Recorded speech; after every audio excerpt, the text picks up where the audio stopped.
What's up, fellas? It's your boy. Come on, thing, work. I hate live streaming sometimes because it's like you go on and you just have the deadpan stare. You know what I'm talking about? There we go. That's me. That's what I look like. All right, cool. We're here. This was not an impromptu type of thing, just to let you know. I was planning on this. I just didn't want to schedule it.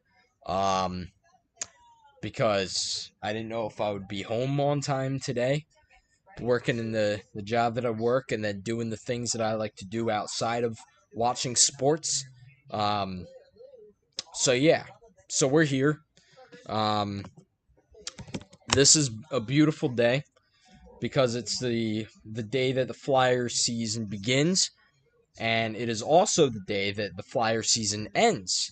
Um, I want to just personally thank Gary Bettman and the NHL for giving us Florida, the defending champions, back-to-back defending champions, twice in the first week of the season.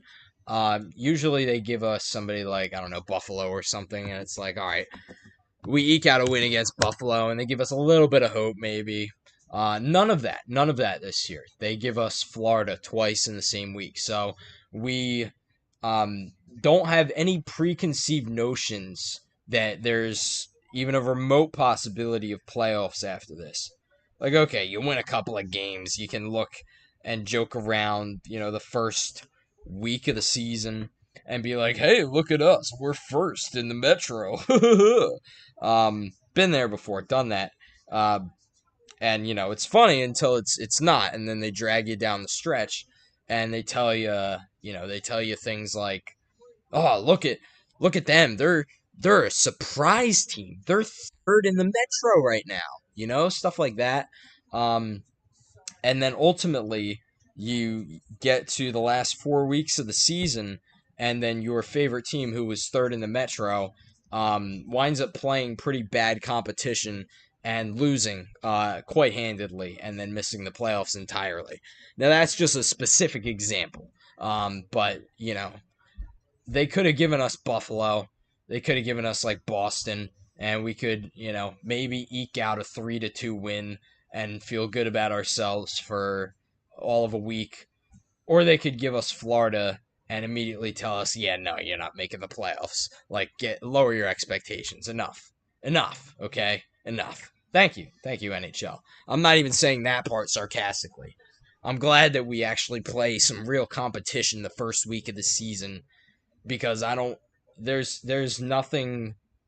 I don't know. I don't want to see a team win over and over again until they get to like a really critical point down the stretch and then miss the playoffs. I'd rather just suck the entire season. Last year was so much more pleasurable, I think, um, because we went into it knowing we were going to lose and then weren't surprised when we lost. I think we were a little surprised at how much we lost last year. Um, but the year before that, when they were in the playoffs, winning games against big teams, teams that made the playoffs, teams that performed really well throughout the season, and we were third in the Metro, and then in a wild card spot for a little while after a tough stretch. And looking at the calendar and seeing the competition coming up, which were the absolute bottom of the NHL, and couldn't beat them. Lost by a lot and missed the playoffs on the last day of the season. That was not pleasurable. That was less pleasurable. But anyways, the game just started, so here we go. Another season of Philadelphia Flyers hockey begins in Sunrise, a place that I have familiarity with. Been there twice. Once for Game 7 of the Stanley Cup Final. That was fun. That was pretty fun. But we're not cheering for Florida today like I was cheering for them then.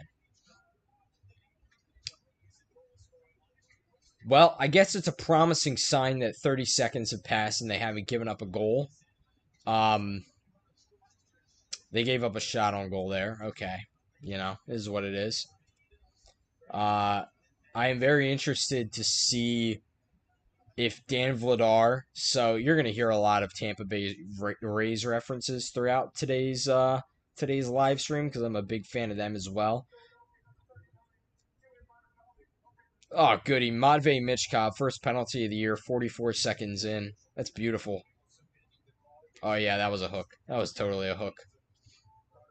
Not even a question. Of course, if Florida did that in the playoffs, it wouldn't get called, but, that is what it is. We're not in the playoffs, so it's not worth getting pressed about it yet. Hooking, 44 seconds. I don't even remember what I was saying. Oh, Dan Vladar. Like I said, I'm a big Tampa Bay Rays fan. Don't ask me why.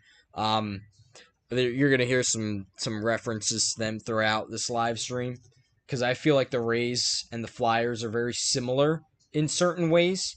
And I kind of see Dan Vladar as like Danny Jansen, the guy who they brought in on a 1 year deal to be better in a position that they were horrible at the previous season, which was catcher for the Rays and goalkeeper for the Flyers. And I think he's going to get traded at the deadline.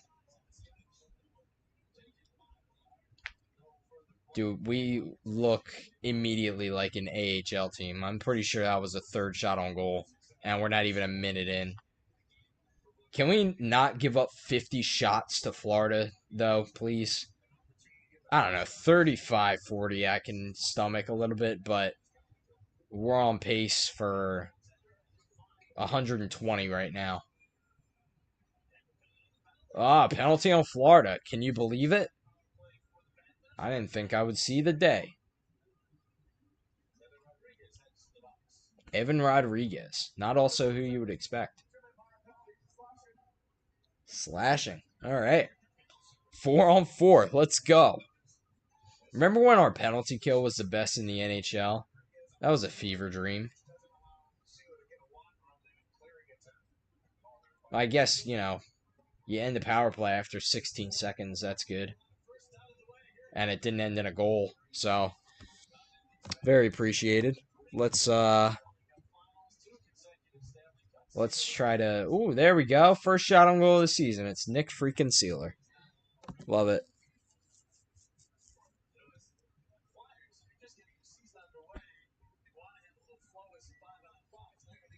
Ref's already laughing with Bobrovsky, so we know who's winning this one immediately.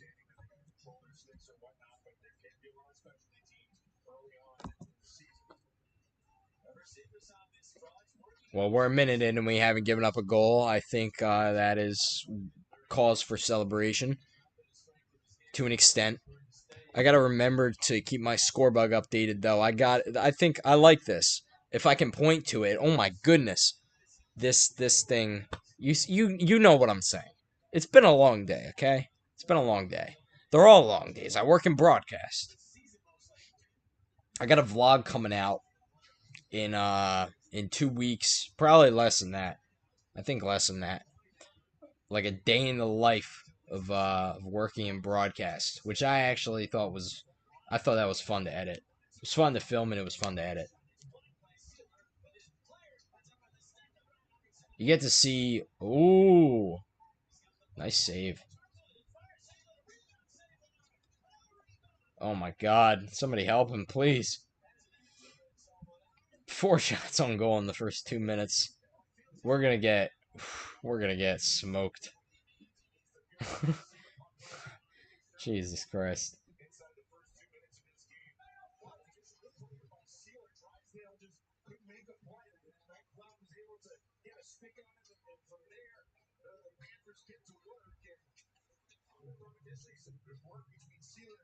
All right.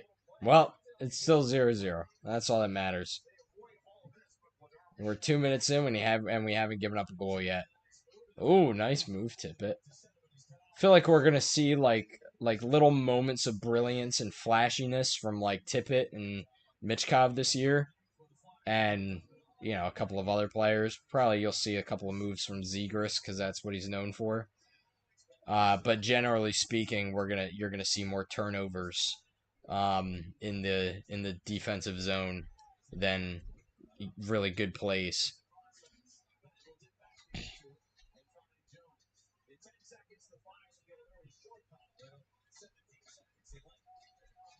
Damn, so that's right. We're gonna get to go 0 for 1 on our first power play of the season. I think weren't the I'm pretty sure the Flyers were actually better on the power play last year than they were the year before, which was the only thing that improved. But they were pretty bad 2 years ago. They were the worst, one of the worst in the league. Oof. I would like nothing more than for Mitchkov to just score like 40 goals this year, because then maybe that gives us some hope. I mean, with the minor league situation and Porter Martone and Jaeger Zevragan and all the young players on the team, give them a little chance to build this year. First season on the team, Lachenko.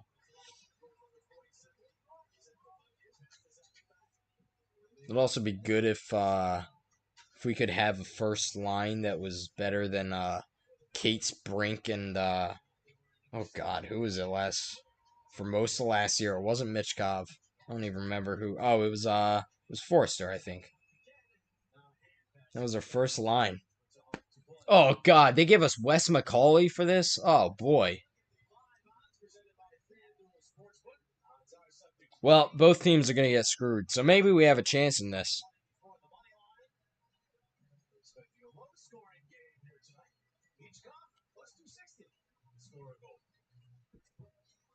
There's Garnett Hathaway. I have a student who really likes Garnett Hathaway and interns with the Flyers. And Garnett Hathaway is like her favorite player because he's really nice, which is like very on brand for the Enforcers. It's always the Enforcers, the fourth liners. They're always the nicest in real life because they're always killing people on the ice. So it's balance, give and take.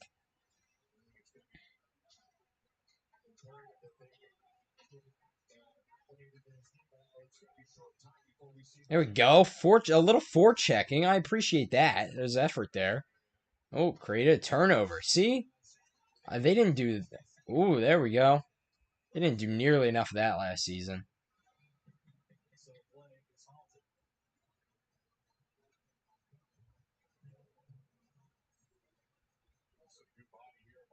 Oh, nice. Hathaway decked. Who's that? 71. Is that Cunnin? Okay.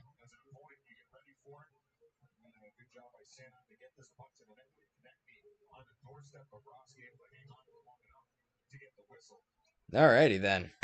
0-0, almost 5 minutes in. Let's go. Oh, there's Trevor Zegers.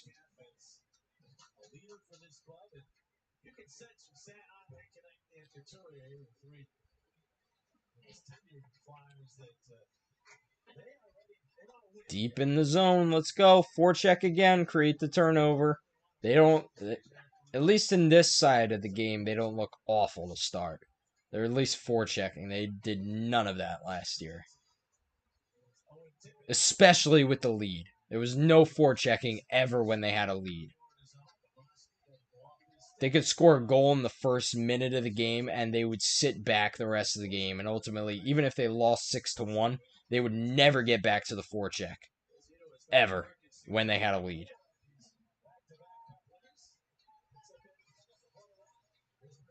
Now this side of the game needs to be better. The lack of communication. And the turnovers in the defensive end. There's another one. There we go, 2-on-1. Why would you... Okay, whatever.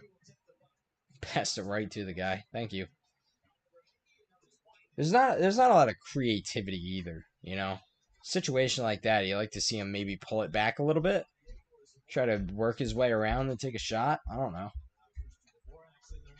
Better than passing it right into the guy's body.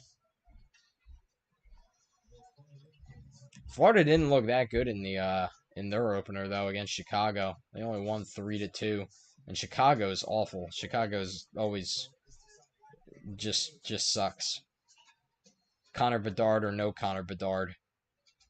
Could you imagine how bad they would be without him these days?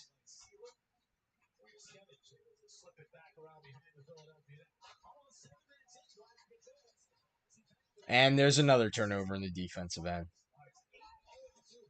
I feel like I'm watching just well, except for the couple of minutes they spent in the Panthers end, I feel like I'm watching just carbon copy of last year. They either need to be so bad that they get Gavin McKenna, or they need to finish right outside of the playoff picture.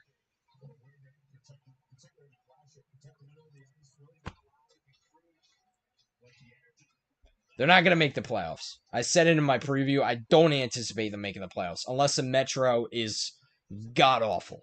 I mean, Rangers, Penguins, they're probably going to be pretty bad this year. Where the Flyers fit in with them, I have no idea. Probably somewhere around where they are. Oh, another penalty against Florida. So we get a real power play. Let's go.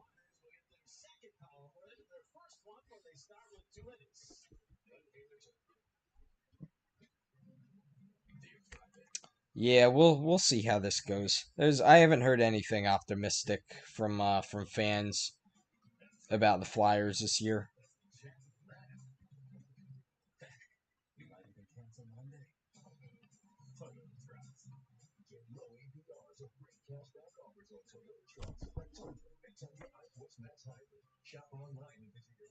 All right. Well, first media timeout. They haven't given up a goal.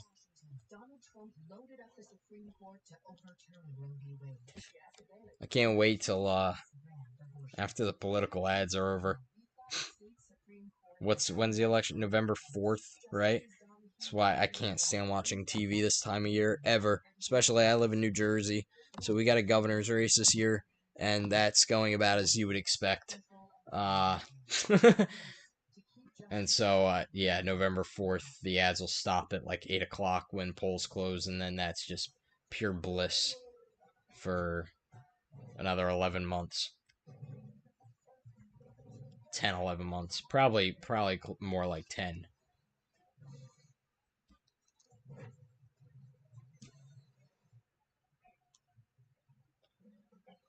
Ah. Well, I'm going to the home opener on Monday. So I'm at least glad that if the Phillies do come back, I haven't even checked the Phillies score right now. 0-0, bottom of the fifth. Well, I guess that's good. It's not bad. Everybody's at 0-0 right now, even the Eagles Giants, which hasn't started.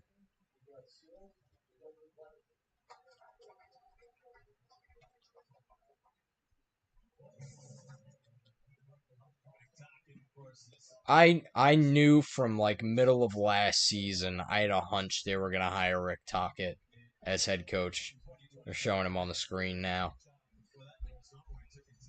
It had to be a Flyers alumni. There was no way it wasn't going to be. He fit the stereotype. You know, it's got to be an enforcer and it's got to be a Flyers alumni.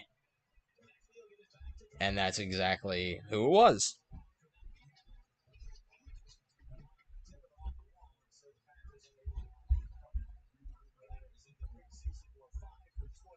I don't know if I've ever been less. I don't know what the word is. Not anxious. Like looking forward to the season. I don't know if I've ever had less of that than I did this year. So ideally they'll make the playoffs, but you know, I'm not holding my breath. I remember seeing like Rick Tocchet talking to the oh to the there we go, another almost turned it over in the defensive end again. On the power play. Oh boy, offside. I remember seeing Rick Tocchet talk to all the new players and saying something like, um, Yeah, we're one of the last picks to win the cup this year. Let's prove everybody wrong. I was like, let's slow our roll a little bit. Let's talk about not finishing last in the East first. Baby steps, you know. First objective is to make the playoffs. And I feel like the next time the Flyers are in a position to make it, um, you know, in a playoff position with like 3 weeks left, everybody's just going to anticipate the worst. At least I am. I will not celebrate until they clinch.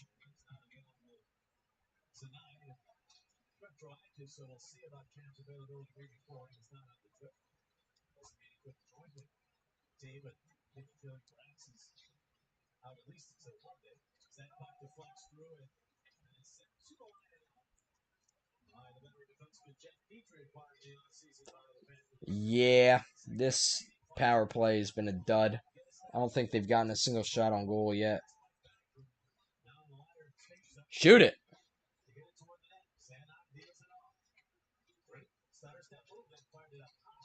And out of play.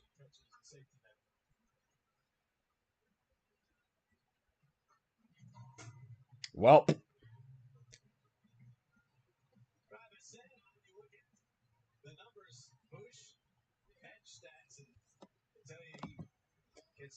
yeah, 0-0 in the Phillies game. In the bottom of the fifth, last I saw, which was like 2 minutes ago.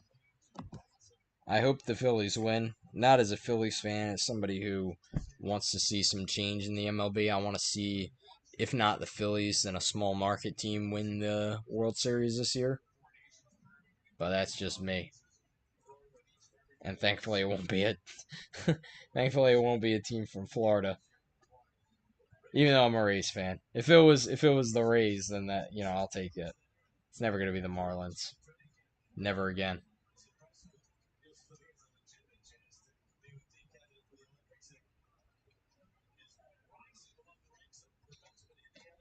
I've already made the commitment that I'm watching the Flyers this season and not much other hockey because I really don't feel like watching a game every single night trying to gauge who the best teams are, only for the postseason to come around and for a team from Florida to come out of the East again.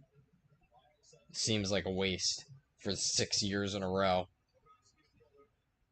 It just seems like a giant waste of time.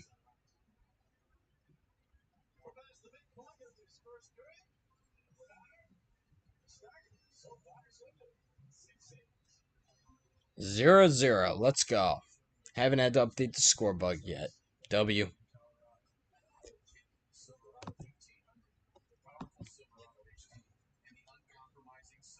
The Eagles start at 8-2, so what a day. I like how nobody's home. Everybody's away. Phillies are in LA. Flyers are in Sunrise. Eagles are in New Jersey, North Jersey. Not New York, North Jersey. Giants do not play in New York. Actually, Giants don't play anywhere, really.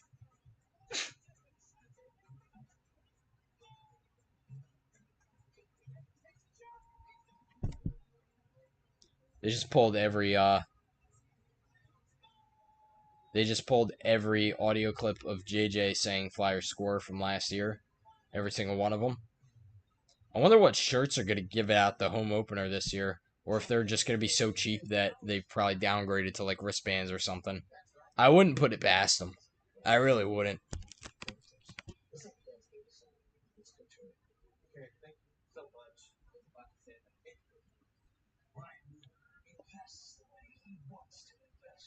I also can't wait to see how much a bottle of water is this year. It was like 650 last year or something. So guaranteed it's gonna be up to like 750 for water. Water.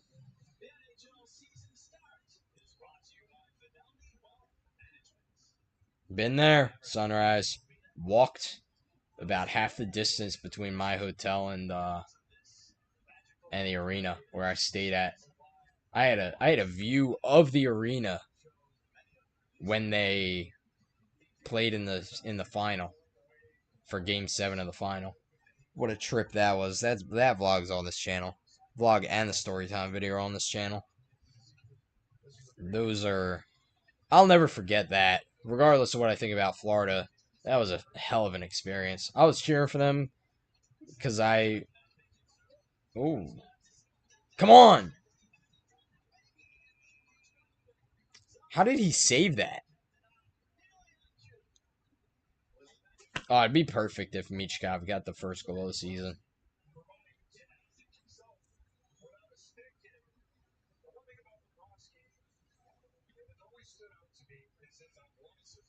Ooh, I think that hit off who's that, Couturier? Yeah, it hit off Couturier and then they kept it alive. Yeah, it was Michkov and then Dvorak was there too. There are so many like all the free agent moves happened early in the summer, and I haven't been around to watch much preseason, so there are so many people who I'm like, oh, that guy's new. That's right. They picked that guy up in July.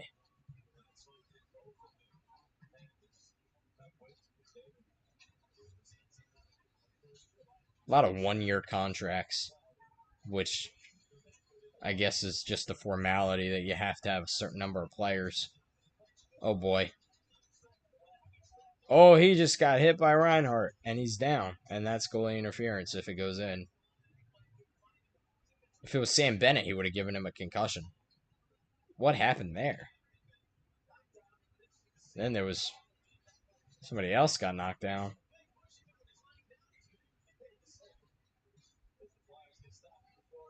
Christian Dvorak, ladies and gentlemen.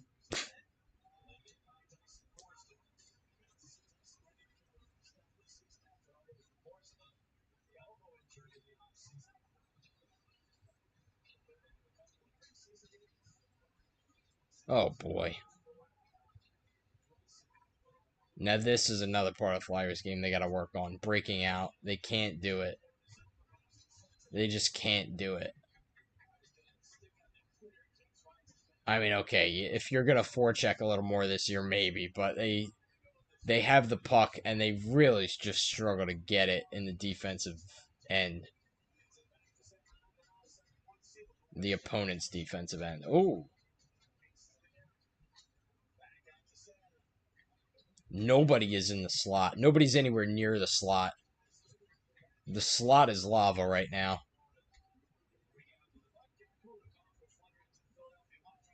That was wow. Everybody skated away from the puck. Nice save, Dan Vladar.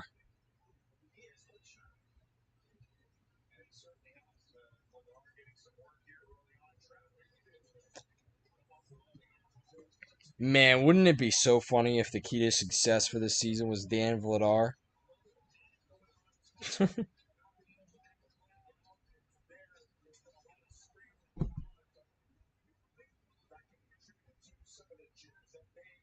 Yeah, Sam Reinhart just I don't think he got pushed or anything. He just went right into him, which is, typical.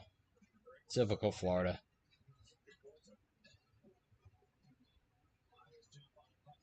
All right, there we go. Get it in, forecheck. Why would you skated the wrong way?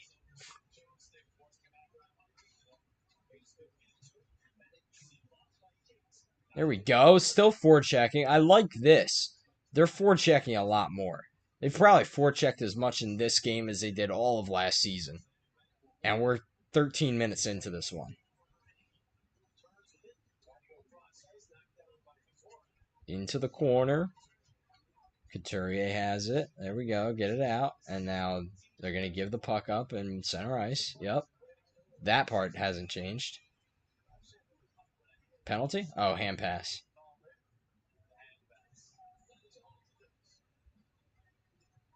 Alrighty then.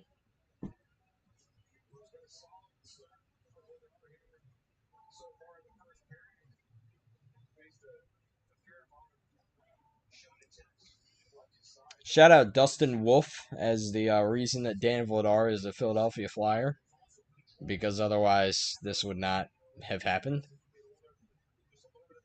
Because they would need some goaltending in Calgary as well.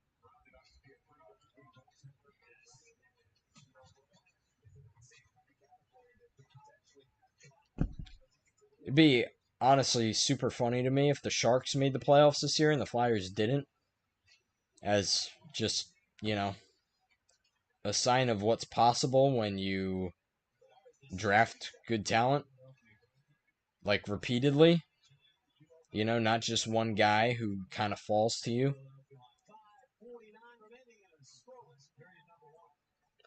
All right, 0-0. Love it. We'll take it. Too bad we can't. I mean, we could get a point out of it if it goes to overtime, but a tie would be nice. Phillies game's top of the sixth, 0-0 still. This is gonna be like the that game the other day where it was tied, and then Christopher Sanchez let on a couple of runners, and that was it. And then they blew it. 2 hits, 4 strikeouts. That's all. Of course, Tyler Glasnow 1 hit, 3 walks, 7 strikeouts. Wow. Man, the Eagles got to win today, though. The Eagles got to win handedly.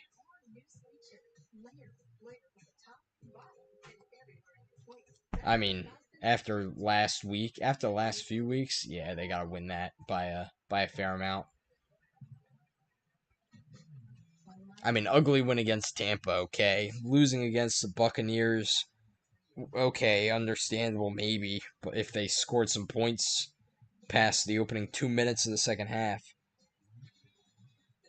we need somebody. Somebody needs to be good. We're not getting it from Wells Fargo Center this year. Any team in Wells Fargo Center. I'm talking Wings, too. Are the Wings going to be good one of these years? It's very pessimistic. They might be more pessimistic there than they are at as Flyers fans.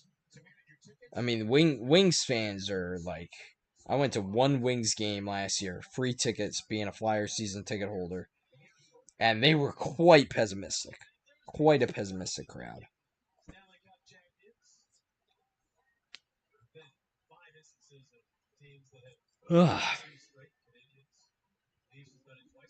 The Union are good, but the Union are usually good. It's just the postseason that they can't seem to figure out. But they'll hang up a giant banner saying that they achieved something and then lose in the first round.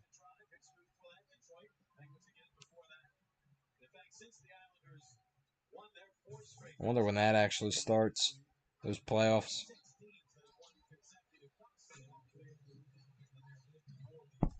Probably in a couple weeks. Leave it to Philadelphia to be the only city to lose 2 championships on the same exact day within like 5 hours of each other.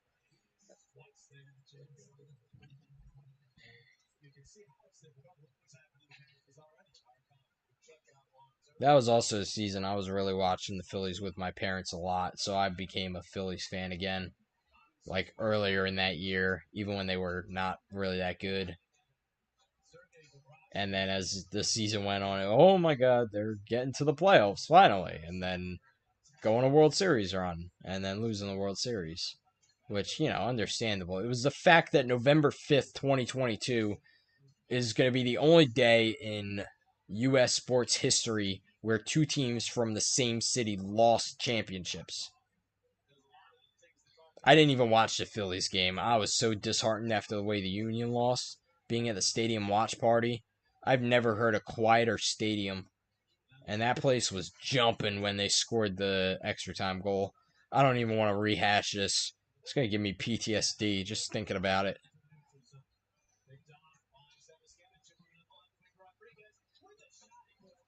I don't think anybody, I would even include the Atlanta Falcons in 2017, 2018, whatever. No, it was 2017 when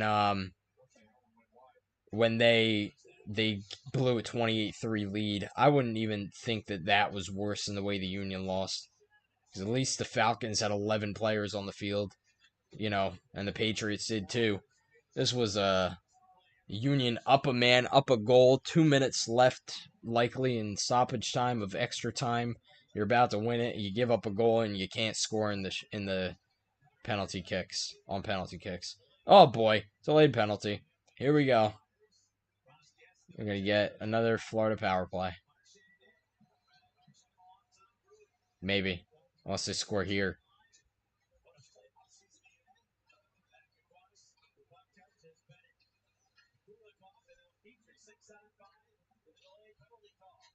Well, at least they're boxed in well enough in this. They're not giving any lanes to Florida. Nobody's on the guy in front of the net, though. I can't even see who that is. Yeah, get him on. Push him, Sealer. All right, well, here we go. Power play.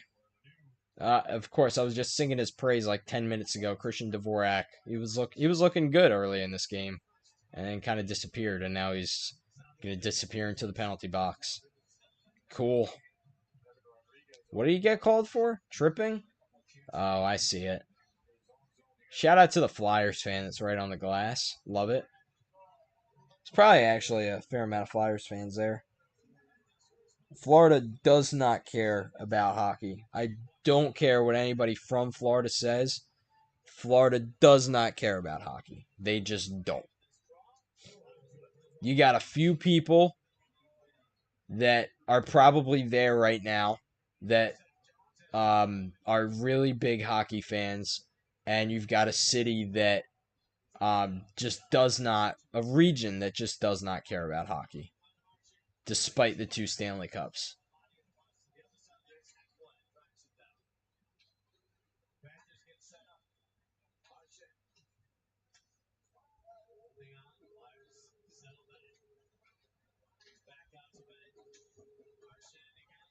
When they won the cup, I will say the building was pretty loud, but they just won the Stanley Cup.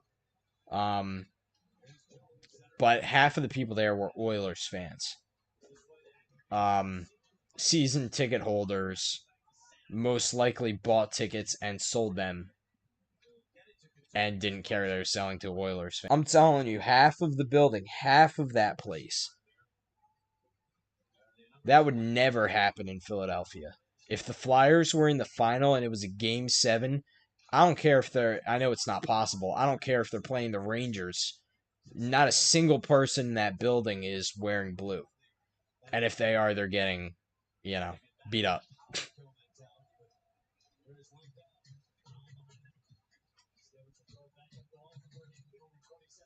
They've looked pretty good on this penalty kill so far. They're keeping him out of the center of the ice. That's always good. Nice save. His mask is off, ref. Dude, his mask is off. The ref waited like 5 seconds after his mask came off to blow the whistle. What was that? Wes McCauley moment. And he shook it off immediately. I give him credit, though. He stayed in the play. Some goalies will turn to the ref and just start whining. He stayed in the play. He had no regard for his life. Damn Vladar.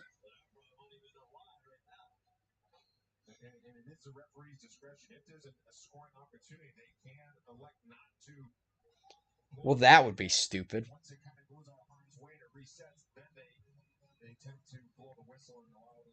Yeah, but if the mask is off, that should always be the case where you blow the whistle. You blow it dead, even if there is a scoring chance. Though we're talking about player safety here. Ah, sorry. Forgot that doesn't exist, actually.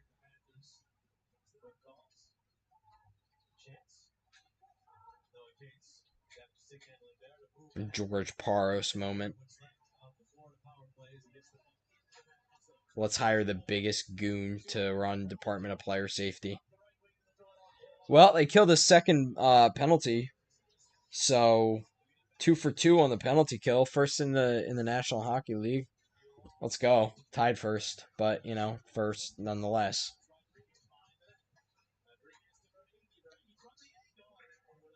Consider it a moral victory if we get the first intermission and we haven't given up a goal yet, and it's a tie game.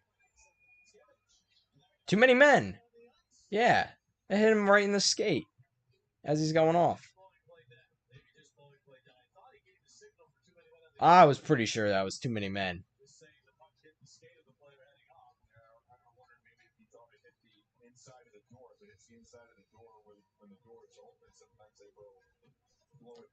Well, whatever. Not like we're gonna do anything on a power play anyway. Another Wes McCauley moment.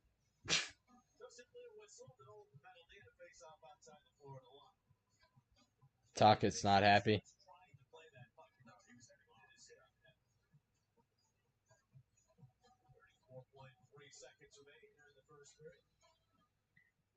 Panthers gain control. Here's Forsley. 30 seconds to go in the first period.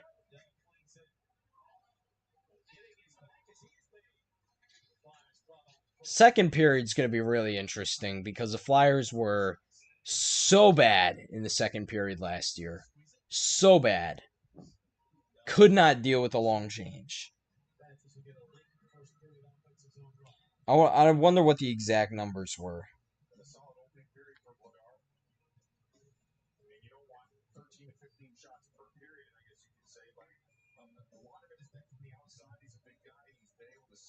I'm never going to be able to find it. Hockey Reference is never going to have it like in a decent place. I go, oh, never mind. There it is. Yeah, first period. Hold on. Let's get to the end of this period, and then I'll give you the stat. But it's wild. This is a wild stat.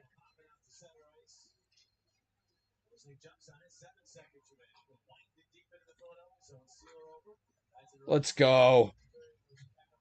We're winning the cup. 0-0 after the first period against Florida. Let's go. Let's absolutely go. I finally get to update my score bug. Let's just leave it at N first. So here's your stat, right? Last year, Flyers were -8 in the first period. Losing team, okay. In the third period, they were -13. Not very good. In the second period, they were -29. They got outscored in the first period 64-72. In the second period 79-108. In the third period 83-96. And then in overtime 6-7, which is what it is.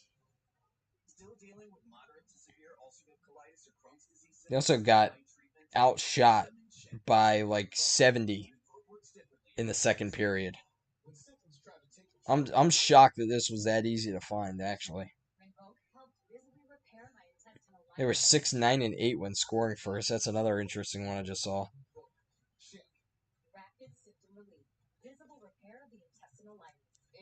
All right, I gotta get some water. Water.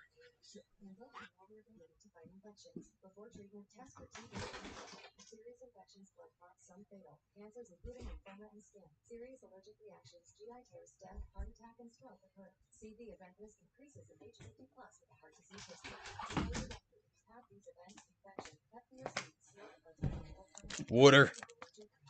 The beverage of the team that finished last in the East last year. I don't know. Beautiful. How am I going to fill 18 minutes of this? Am I just going to talk about the Phillies?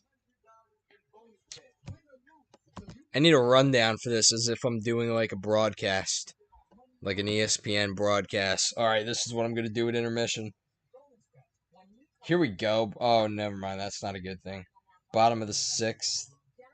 Phillies or Dodgers have runners on first and third. 2 out though.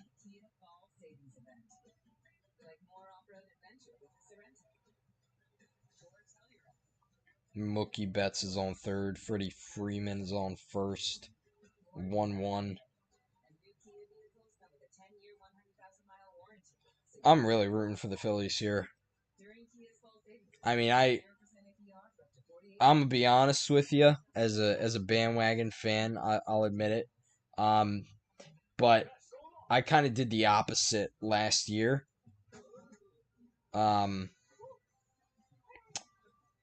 Last year, I want to say like late April, the Phillies were winning a lot of games, and I got scared because I realized that meant they were going to have all these expectations and they weren't ever going to be able to meet them. And as soon as they got to the postseason, I was convinced they were losing in the NLDS, which is why I started watching the Rays and being a Rays fan again, because that was a safe bet. Even if they made the playoffs and lost in them again, it would be like, all right, well, I'm used to it at this point. But for the Phillies, um, you know, I couldn't deal with a second straight year getting to the playoffs, and this is our year until it's very much not. And then they lost. They lost in the NLDS. And so it was a no-brainer for me that I'm going back to the Rays next year, and I was back with the Rays, cheering for the Rays this year, and probably every year. And again, Phillies go down 2-0 in the NLDS, and all I can think is, oh my God, I'm glad that I'm not a Phillies fan. Even if they come back and win this series, is this something I want to really like worry about right now? There's a lot going on right now. I don't really. Baseball's bottom of my mind. Hell, hockey's bottom of my mind. There's a lot going on.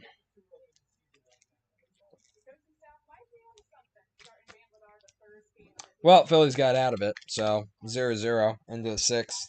Good for them. I just hope the Brewers win tonight too.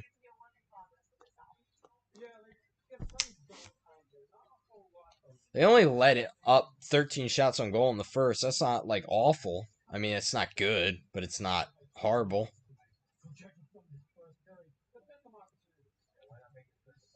And they didn't get outshot like ridiculously either. Let's see the stats. Let's get into the real nitty-gritty stats of this first period. Okay, they did get outshot a fair amount. 13 to 6. 2 penalties each. All right, all right.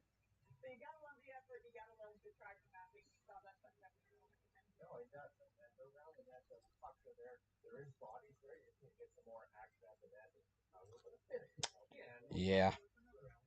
Let's see.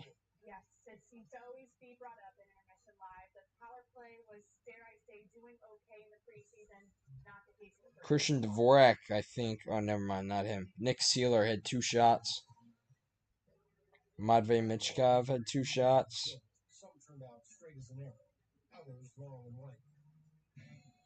Yeah, Vladar, 13 for 13. Love it. Wow. Leader in time on ice.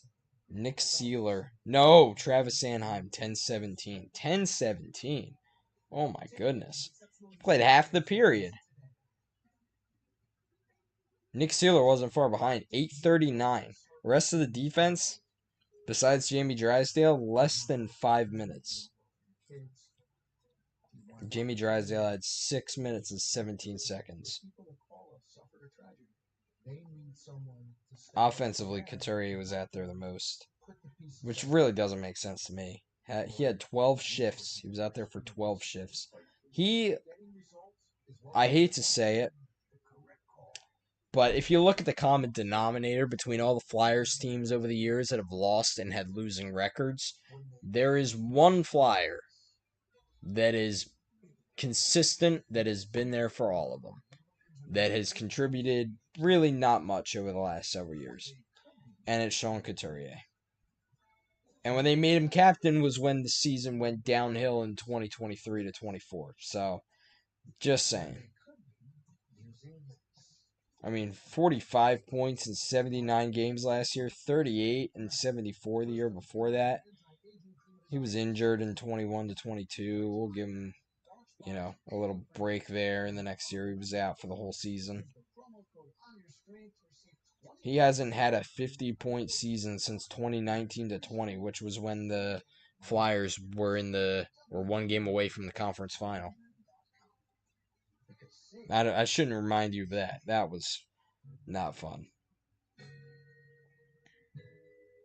That just confuses me, though, right? Like, why is he captain?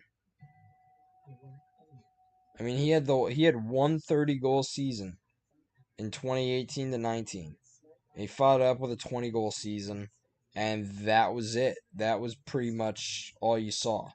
And last year, he he had 45 points in 79 games. I mean, I'm in the camp that I think Michkov, once he speaks a little better English, is going to be the captain of this team. It's just going to take a little. It's going to take a couple of years, but he'll get there.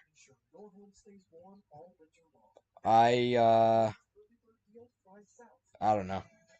If you're going to give the captaincy to anyone, should have given it to Konechny. He was the closest to a point per game player last year. 76 in 82 games, 24 goals. It's pretty good. 23 to 24, he in 76 games, 33 goals and 35 assists for 68 points. And the year before that, 31 goals, 30 assists for 61 points. That's your guy.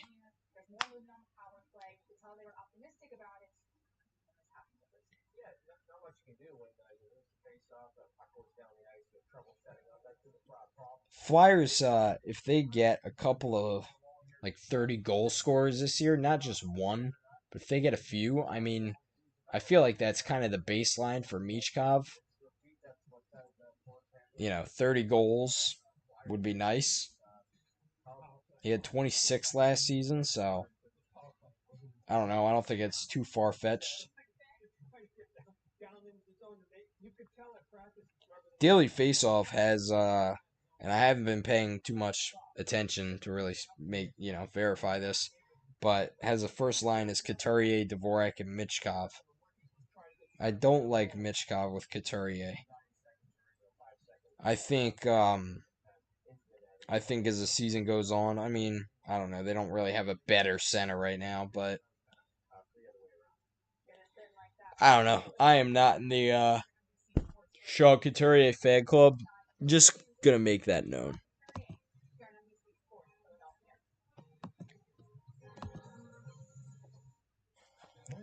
1-0 Rangers. Let's go Sabres.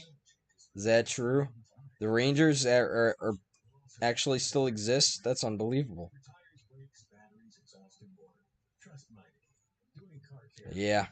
Yeah, I agree. Let's go. Let's go Sabres.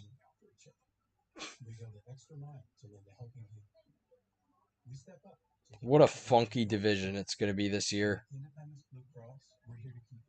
I'll give you my predictions for this division. Um, I think Rangers and Pittsburgh come in last.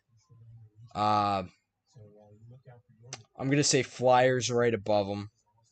Columbus can't make the playoffs because they can't. Neither can Buffalo, but that's Atlantic. Um, New Jersey's going to deal with injuries, so they'll squeak in, or they'll just miss one of the two. But they always deal with injuries. Jack Hughes will get injured in like February or January. Carolina will make it again. The Islanders might squeak in. Washington, I have no idea. I never know what's up with Washington. Washington's either going to be really good or really bad. There's no in between. And that's pretty much it. So, first in the division, I think the safe bet is Carolina. Two, maybe New Jersey, but not like very convincingly. Like maybe a 90 to 95 point second place. Third, Washington. Fourth, let's go the Islanders because Matthew Schaefer, and they weren't that bad last year. Fifth, the Blue Jackets, just barely missing it on the last day of the season. Sixth, Flyers. Seventh, let's go Penguins, and eighth, Rangers. Both of the wild card teams are going to come out of the Atlantic, and neither are going to be the Buffalo Sabres. But they'll look good at the end of the season. They'll tank their rebuild on the last like 3 weeks as usual. They'll be like bottom of the East, and then all of a sudden they'll go on like a 10-game winning streak with like in late March, starting in late March, they'll go on a 10-game winning streak to end the season and wind up with like the 10th overall pick in the draft. because that's just what Buffalo does.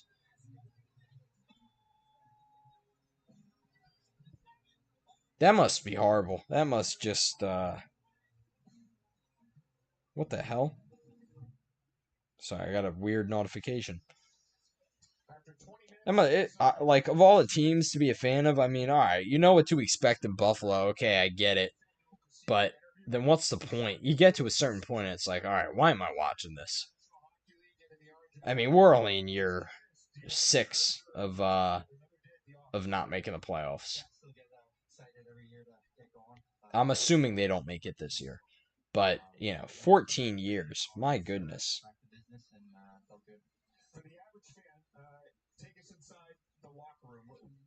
One day, Buffalo is going to be really good.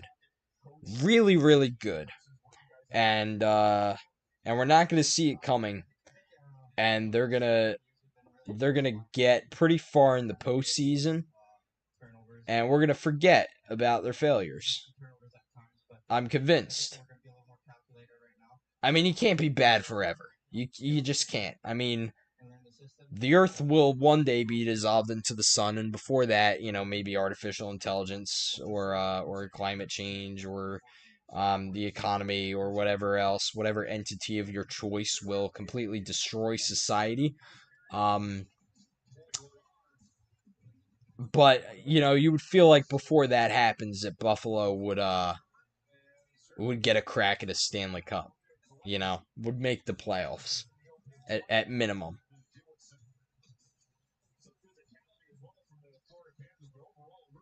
Of course, that'll never happen in this current situation. They'll get to the conference final and lose to a team from Florida because that's just the NHL.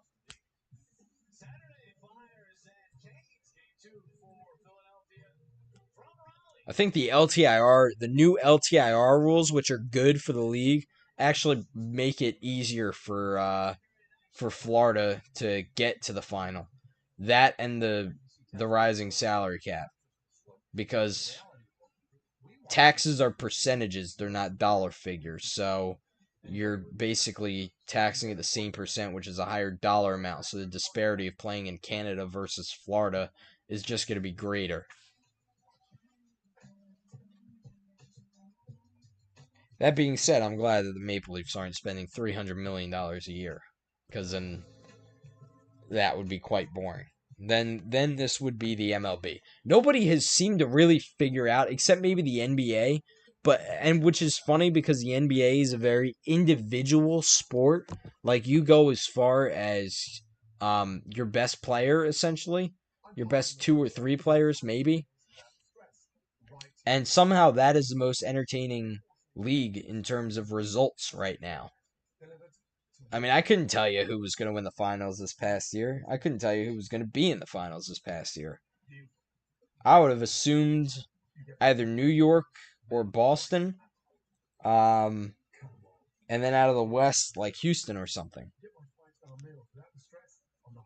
I mean, Oklahoma City wasn't entirely like an outlandish prediction. It was just the fact that, before that, would you have a fifth seed get to the final the year before? So you really never know. You never know anymore with the NBA.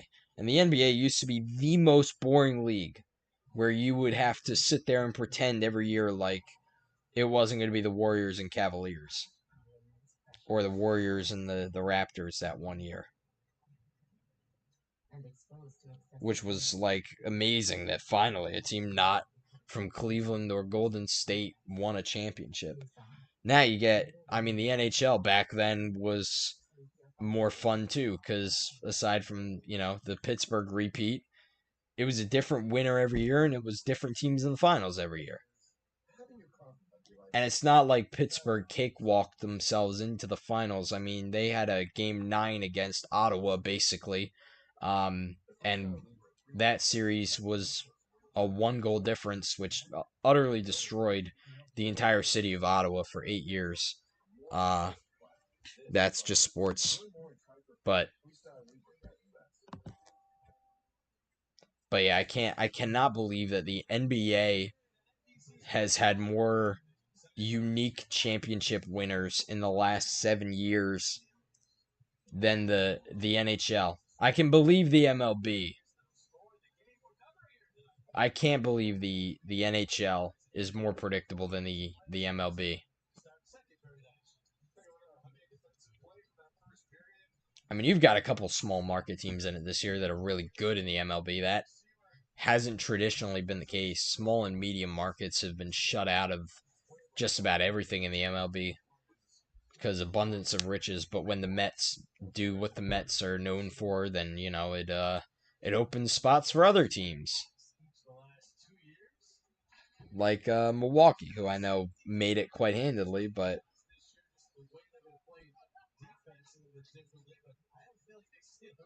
or San Diego. That's another one. I do like seeing the medium and small markets win, like Milwaukee, Seattle, even Toronto. I mean, Toronto is a big market, but it's not like a very rich one. They don't spend significantly, not at least on the level like the Dodgers and the Mets and the Phillies. But anyways, we're back to hockey. Oh boy. Words, Tony, words. There we go. Second. I don't know what I just tried to type there.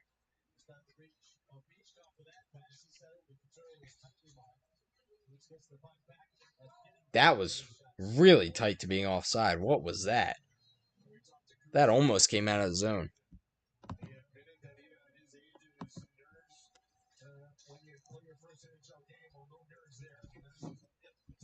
I wonder what the other score is besides that Rangers Sabres score are right now. Blackhawks and Bruins are tied at 1. Oof, Canadians are up 3-1 on the Red Wings at intermission. Lightning are up 3-1. Go figure, team from Florida has to be in the final this year. Islanders and Penguins 1-1. Hurricanes and Devils 1-0. Yeah, we're gonna get another first round matchup between Florida and Tampa, and that's gonna be your Eastern Conference final for the 7th year in a row.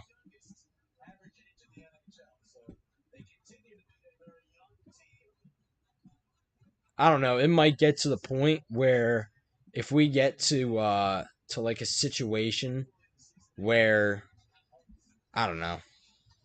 I've always had a soft spot for Carolina, but even going as far as like Washington against Florida, that might actually be tough this year. If that's like your Eastern Conference final or something. I mean, I hate Washington as much as the next person, but how much do we really want to see Florida again in the final? Not that I'm even really watching the playoffs this year. I mean, as soon as the race season starts, I'm locked in on them. I'm not doing the whole watch nothing but hockey for 2 months for it to be the same team as it was last year coming out of the East again, and basically the same team out of the West too.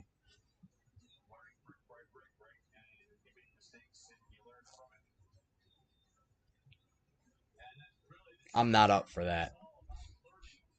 Days where I'd be like rushing home from work to watch like Carolina and the Islanders or something, and all that just for the most predictable outcome to come true. Team from Florida, and then media heavy market in the West. Except for that one year it was Colorado. But Vegas, Edmonton, a lot of pressure in those cities. A lot of media. A lot of national media attention. That's basically it. I mean, all you really know for sure is that Dallas is going to lose in the conference final for the like 4th year in a row.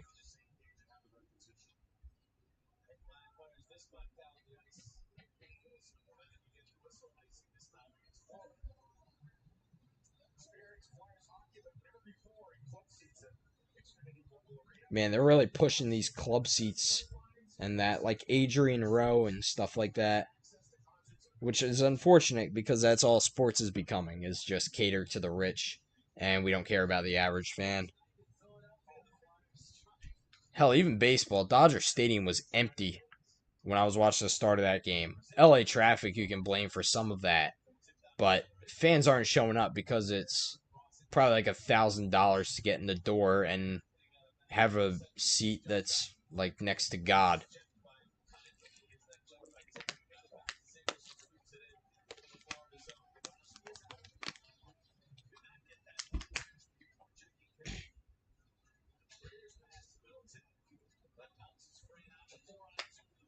Oh boy. 4-on-2. Ooh, nice poke check. And then they gave it right up. Sanheim had a great poke check.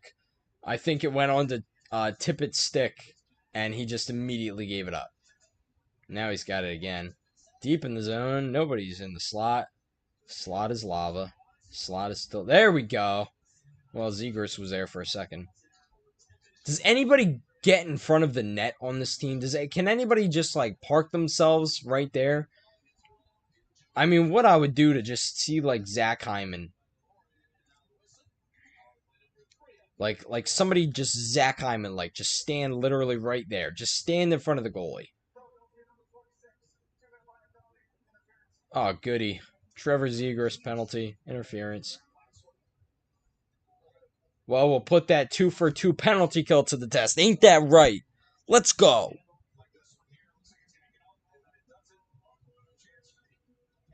I don't even see it. Where was that penalty? Oh, that was soft.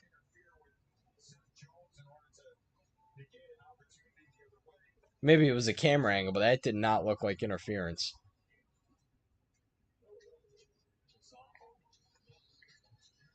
Unless he held his stick and I just didn't see. There we go. Get it out. Nope. There we go. Okay.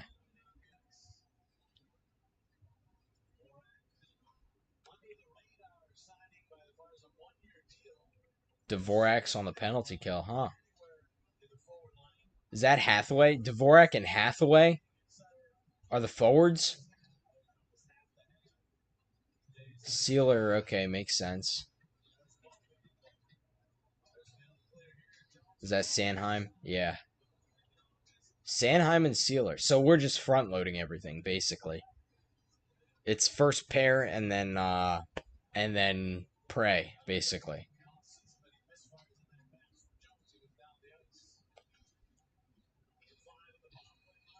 I mean, the time on ice really gives that away. 10 and 8 minutes for Sanheim and Sealer in the first period, and like 5 for everybody else. 5 or less.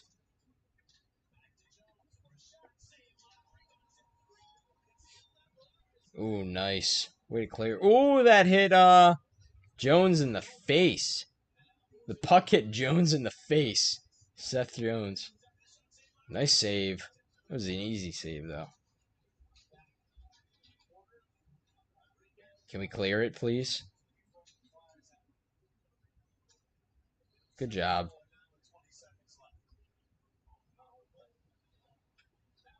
Wonder how many teeth Seth Jones lost there. He was holding his face for a while. I'll give him credit, though. He still played the puck. And, of course, there's the first one. Who was that? Lundell? Yeah. I think it was Anton Lundell. Yep. Well, there goes the perfect penalty kill. 66%. Oh, I got a score bug to update. There we go. Nope, wrong one. Put him on the wrong side. That was dumb.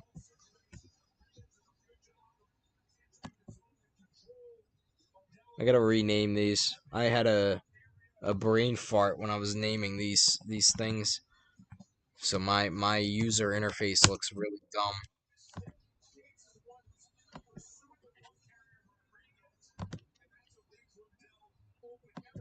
Oh wait, never mind. I got it right.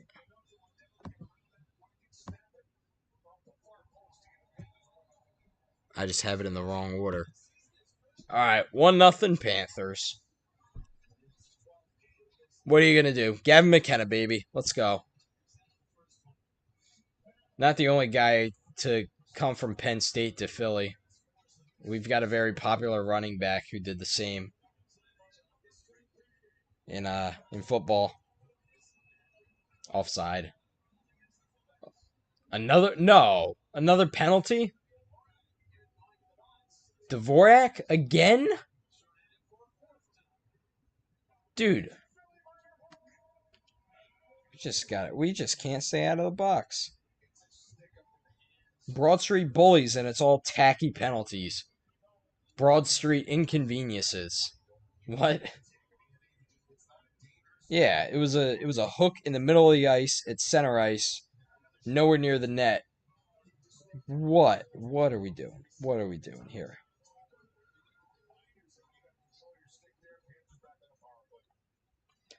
Oh boy, here we go again.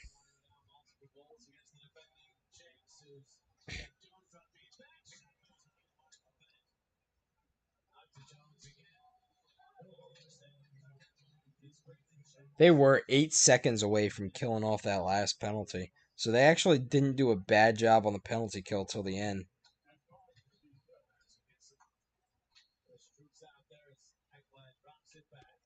I still find it hard to believe that I was there for Game 7 of the final. I mean, it feels like almost a fever dream. It just doesn't feel real that that actually happened. It feels like just like play. You know when you're playing a video game and you're going down a side quest and it's very like you can't. You just I don't know. I don't know what I'm trying to explain. It just didn't feel real.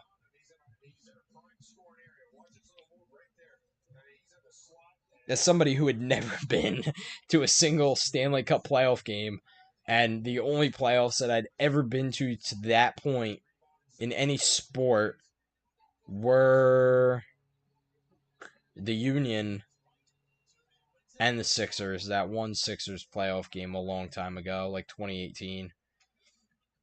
I've never been to an Eagles regular season game ever. Been to some preseason games, but no regular season games. Um, Obviously never been to a Flyers postseason game. It's kind of hard to do that when they very rarely make it. Um, or any playoff game in hockey until last year. And then one basketball playoff game, the Sixers in 2018, their first postseason game post process. Yeah, the Union. I've been to Union playoff games. And those have all gone south, most of them.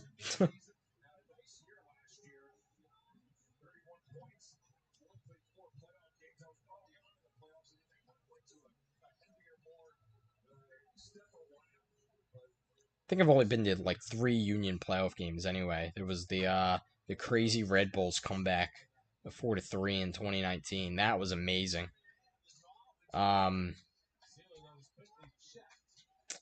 2020 was COVID. 21 I only went to the NYC game, the COVID game that they lost, obviously. And 22 I saw the Cincinnati win and the NYC win, and then was at the stadium watch party for the loss, and then didn't go to playoffs in 23 because tickets were crazy. And that was the last season. My dad and I were season ticket holders. Yeah, I'm a Flyers season ticket holder, and that's going so much better. 19 shots on goal from the Panthers. We're not even halfway through this one. That's really not good. I could stomach 13 in the first if you calm it down a little bit in the second, but oh my god. Getting outshot 19-9 now. When you get in those double digits, that's very much not good. Phillies are winning 1-0, but Dodgers have runners on first and second with one out. You got Johan Duran on already? What are we doing? All right. Leave it to Rob Thompson to ruin another series for the Phils. Who do you close it out with? I don't know. Whatever. We're watching hockey. We're watching hockey. Bad hockey, but hockey nonetheless. I hate when they do this camera behind the net. Like, if it was tighter, if they zoomed appropriately, maybe, okay. But it's too tight. It's just too tight to the ice. So if you zoom in to get like an appropriate shot, it's gonna be too tight of a shot, and you're gonna have to zoom out really quick if you get a shot on goal. It's not a good shot. It's really not a good shot, and you can't see the puck at all when it's at the point. You're just kind of guessing based on the player movements. I still contend the best place to watch a hockey game was the view that I had for that Stanley Cup final game. That's also my season ticket space for the Flyers this year. Like 200 level behind one of the nets. You know, you miss a little bit on the far end if you're not paying attention, but you bring some binoculars with you, and um, you can get through it. Even if you don't, you can judge by fan reactions, and a lot of the time the goals are pretty obvious when they happen. But you really get to see the play develop. Like when you're watching it on TV, you've got the boards in the way. So I don't anymore. I really don't like sitting along like the long side of the rink because the boards are usually in the way whenever the puck is on the near side. And I really don't like sitting like 3 rows, 4 rows back in the 100 level because the glass obstructs everything. So this is my seat this year for the Flyers, if you can see it. The blue light's kind of screwing this up, which is what it kind of does, but there we go. Look at that. That's my seat this year. And I'm very happy about it. I'm not on an aisle seat, but I'm right next to the ADA sections, so um not like where people enter or anything. Like I'm near the ADA section and there's a wall next to me. So I have one seat neighbor for most of these games, and that's it, and that's perfect. As somebody who's quite antisocial. Um, yeah, it's gonna be fun.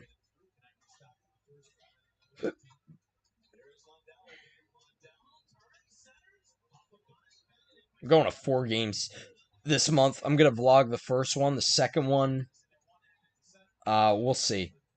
We'll see how the first one does and how much footage I actually get in the first one.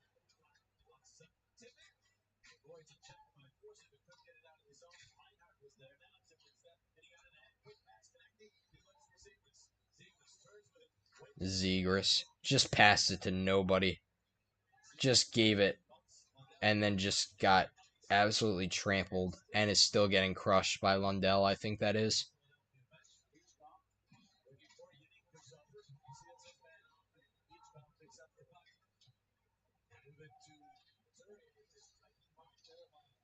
Oh my god, Couturier gives it up again. What a shocker. Hand pass.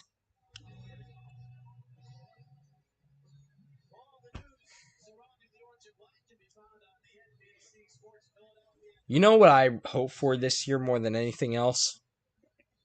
That they turn down the goddamn music in Xfinity Mobile Arena. I almost said Wells Fargo Center. They gotta turn down the music in that building. It's too loud. It's just too loud. It's way too loud. They gotta turn down the music.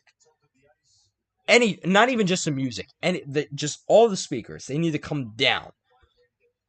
I get what they're trying to do with the bass, but there's too much treble in their mix. It's too loud. It's too loud in there. I can't go to a Flyers game without wearing a beanie. And that's only to block my ears from hearing the audio as loud as I do. And honestly, I really got to find the gritty earmuffs that I got as a giveaway a few years ago because I'm going to start bringing those. I looked so hard for those, and I have no idea where I put them. But I got them, and I know I didn't give them up or donate them or anything. Oh! Kate's at the post.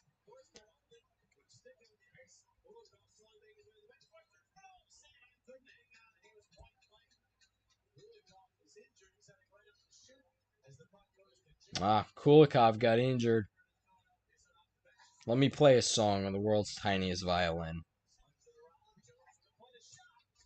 And that one went wide. And now they're getting shelled. Here we go. Classic Flyers. End-to-end second period. We're going to get outshot and outscored again in the second period. Minus 29 in 2024 to 25. Let's make it a clean minus 30 this year.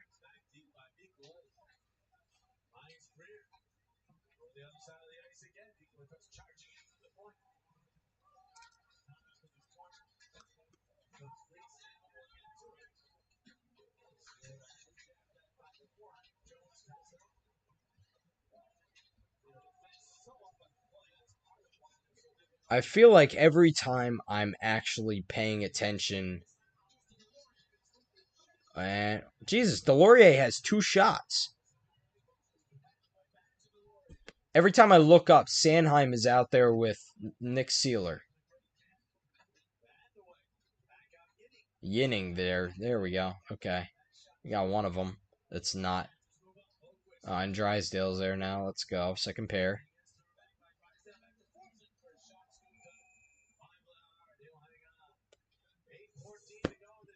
Outshot 21-9. Beautiful. Like I said, first game of the season.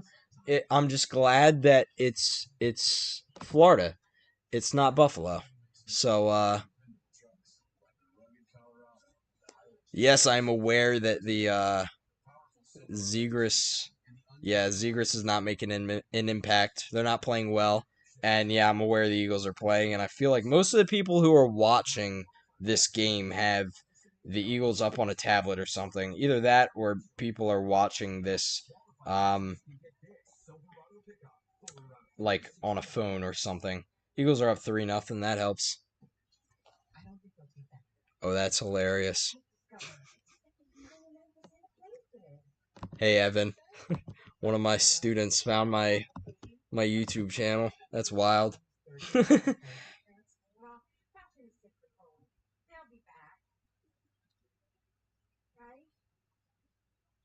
Yeah, Eagles got to win this game. Eagles got to beat the brakes off of the Giants. This has to be like a guarantee game, you know? Like the Giants, we're paying the Giants to get crushed. This has to be like that. You know, like colleges, like when a college basically gets paid to go to a place to get smoked because the team has to feel good about themselves, and the Giants just scored a touchdown. Devils are losing too. It's a Metro thing.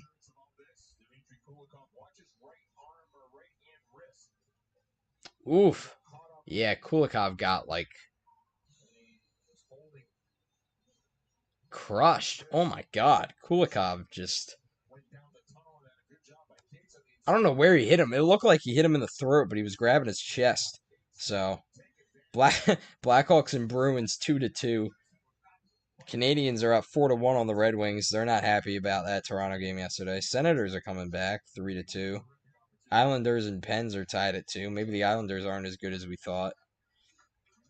Or did anybody actually think the Islanders were going to be good? Devils down 1-0 to the Hurricanes. Wild and Blues tied. Those games just started though. Predators and Blue Jackets 1-0 Preds. Stars and Jets is already 1-1. They're like 6 minutes in.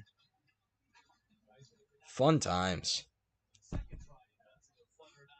All this for a team from Florida to get back to the Stanley Cup final. What a waste.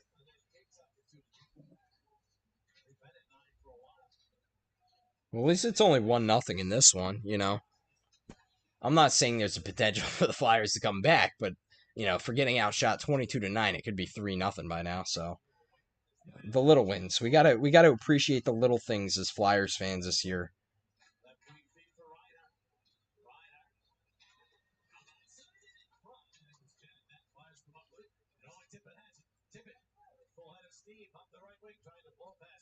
Tip it into the zone. Zegras. Can Zegras connect on a pass? That was not the right play. Okay. Konechny. Okay, then. Oh, Phillies and Dodgers tied at 1. Hey, there's still potential there. What? How did that? I guess a run was charged as Sanchez, but Duran was in when it happened. Oh yeah, Mookie Betts walked with the bases loaded, and that's how the Dodgers scored the run. Wow, Duran walked 2 in the last inning. Brewers and Cubs starts in like half an hour too. Can't believe if the Eagles lose to the Giants, that will be truly depressing.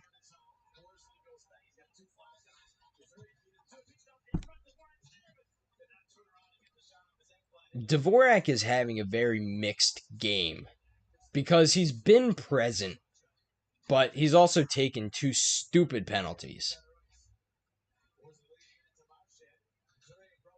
Coots.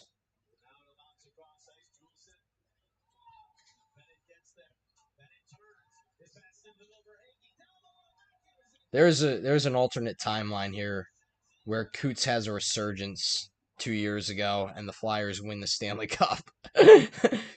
In one of these timelines.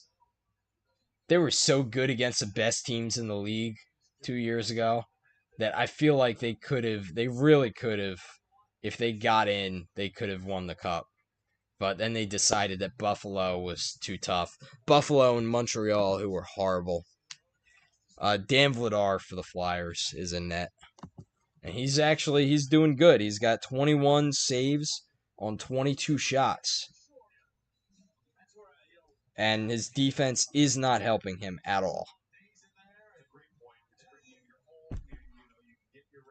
22 saves on 23 shots. And Flyers have, that was 10. Flyers have 10 shots and no goals. And none of the shots of, maybe there was one chance in the first that was actually good. But Bobrovsky could have brought a magazine with him because the Flyers aren't really testing him at all.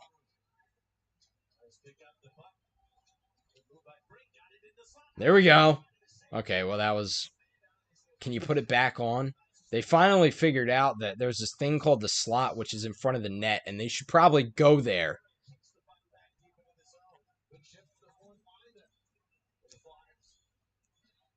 Seth Jones is back. Obviously, he didn't get crushed in the face too hard with that puck. That was offside. I'm shocked they didn't call that. Well, better hope this one doesn't come back if it goes in.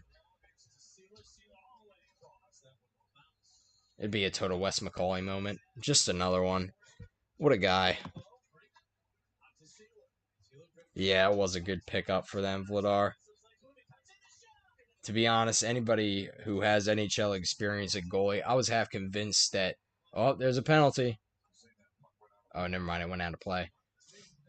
I was half convinced that that they were just going to start picking people out from the stands to be goalie last year. Longest tenured season ticket holder gets a shot in net. That could be a Flyers Carnival type thing, you know? Spin the wheel, and if it lands on an odd number, you get to be goalie for a period.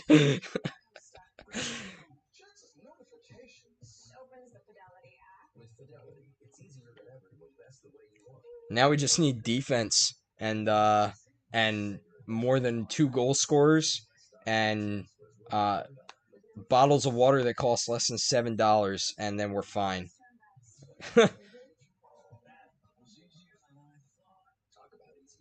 Oh God, I haven't looked at the rest of the Flyers schedule yet. Every single team they play in the first 5 games made the playoffs last year. Florida, Carolina, Florida, Winnipeg, Minnesota, and then they play Seattle, so they get a game off, and then they got to play Ottawa, and then the Islanders, who are wild card. That's the first home game. I think that's the first home game I'm not going to. Never mind, I'm not going to the one on Thursday either. I don't think. I don't know why. Oh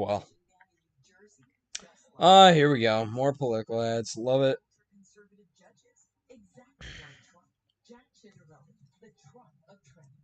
This person is a bad person. You should not vote for them. I could do it. I could do voiceovers for these ads. Sign me up.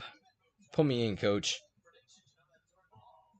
This person eats food. That's bad. That's awful. I can't believe this person eats food. Do not vote for this person. Brought to you by a super PAC that has a made up name and a billionaire owner. So many new players. Obels is like going to be a consistent part of the team, I guess.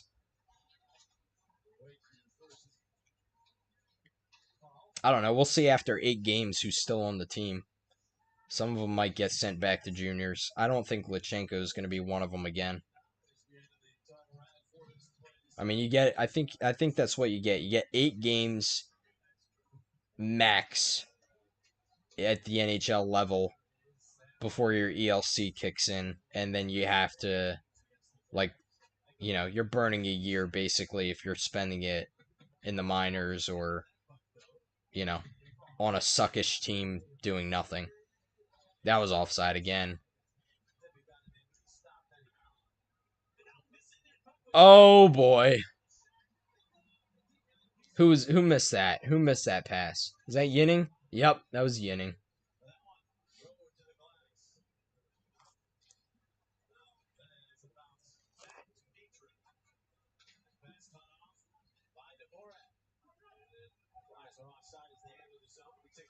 $11 shots on goal in this one. And getting outshot in the period, they just said 11-5. But it's okay. The sun is up somewhere in the world right now.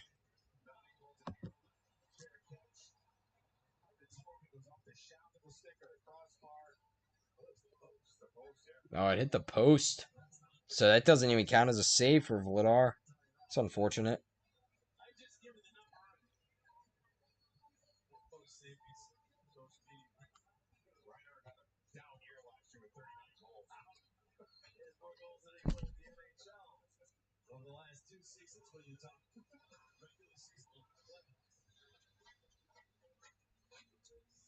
There we go. And nobody's in the slot.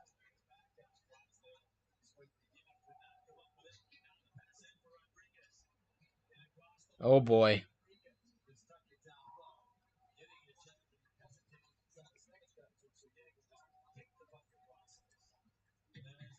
Yeah, they're going to be quite bad this year. The Flyers. Quite bad. Again, though, thank you for giving us Florida and not Buffalo. Or, like, somebody who's not going to be good this year. Like Pittsburgh or something. You could have given us somebody who's, like, not going to be good, and then we could have, like, eked out a win. Like I said earlier, we could eke out a win and feel a little bit good and, maybe get our hopes up for about a week, especially after the Phillies get eliminated, and then, think that, oh, maybe we have a chance at the postseason. That went in. There we go. Did Cates actually touch that? Let's go. Let's go. What was I saying about not winning? Hold on. Wait. I got something.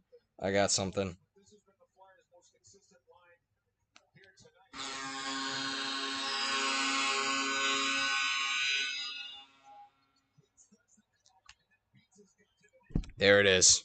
1-1 against the defending champs. Let's go.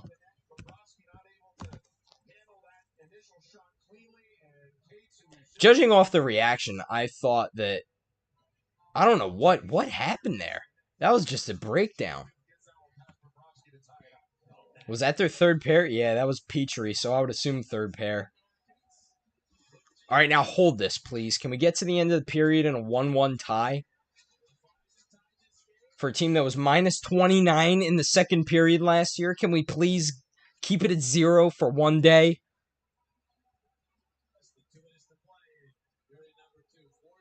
think it's a moral victory if their second period goal differential this year is like half of that.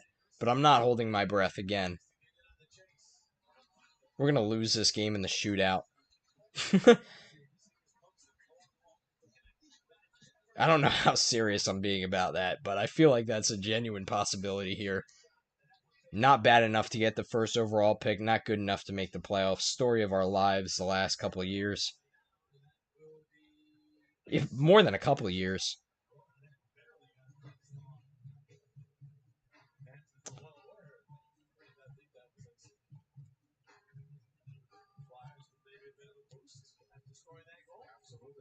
I wonder how stupid the Coyotes GM, well now Mammoth GM, feels now about letting Michkov slip down to us.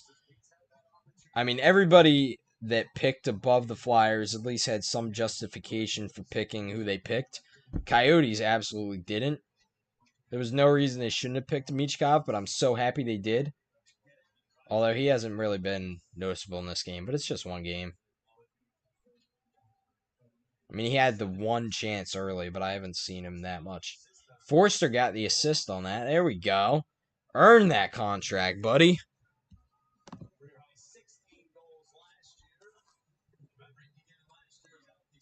Yeah, Flyers have Florida as their home opener too next week. Beautiful.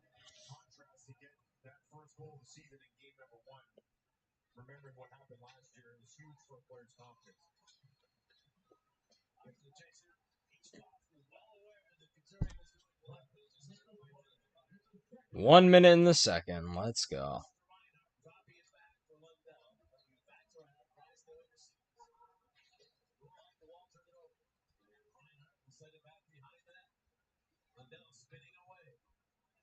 All right, give him credit. They're playing tight in front of the net right now. Now push him.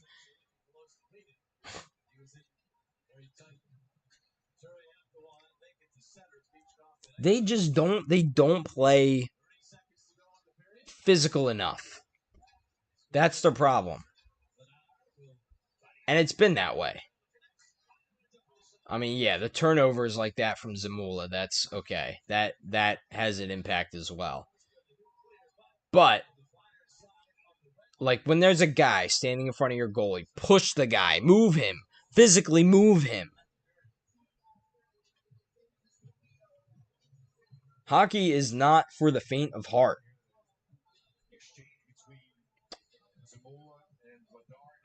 I feel like Vladar is a little bit to blame for that, but I think Zamula should have been prepared for that pass.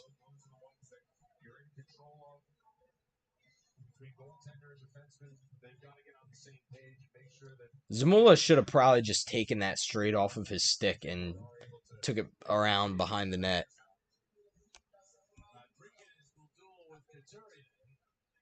All right, let's get to the end of period tied. Icing. Yep, 5 seconds.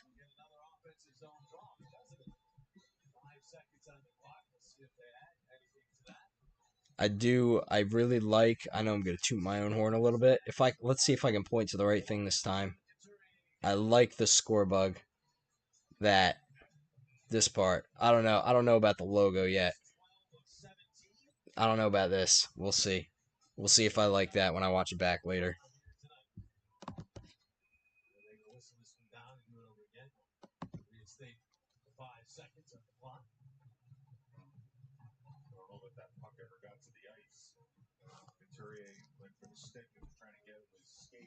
Come on, Wes. Drop the puck, buddy. 5 seconds. Oh my god, Wes, drop the puck. I don't think that's Wes, actually. That's dropping it.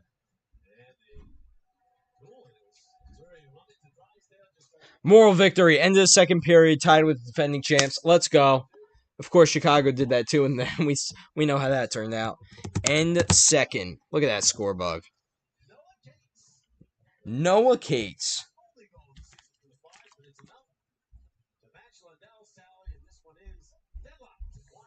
How about this? Noah Cates tied for 4th in the NHL in goals. With 1. Did Pavel Dorofeev really score 3 goals yesterday? He got a hat trick and they lost? Am I seeing that right? They lost in the shootout. I did. I saw it was a loss in the shootout. I didn't see who scored. Yeah, Dorothy had 3 goals in the second period. All in the second period. A three. No, the Kings had a 3-1 lead. Blew it. Vegas had a 5-3 lead. Blew it. And Trevor Moore scored the only goal in the shootout yesterday. That sounds like fun.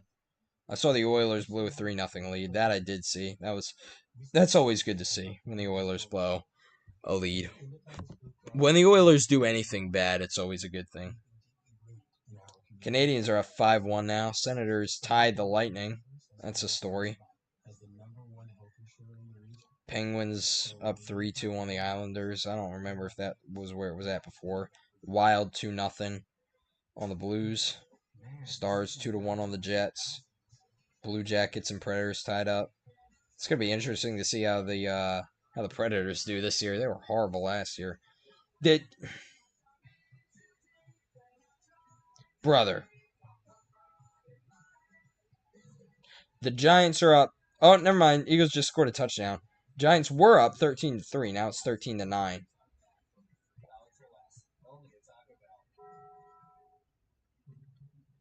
What is going on here? Every single Philly team is either tied or trailing right now. On the road. Okay, understandable. But, like, can we get one win today? Preferably the Eagles, to be honest with you. But, I don't know. A Phillies win would be good, too. A Flyers win would be good as well. Not that I really care about the Phillies, but I just don't want to see the Dodgers win. Top of the ninth in that one now.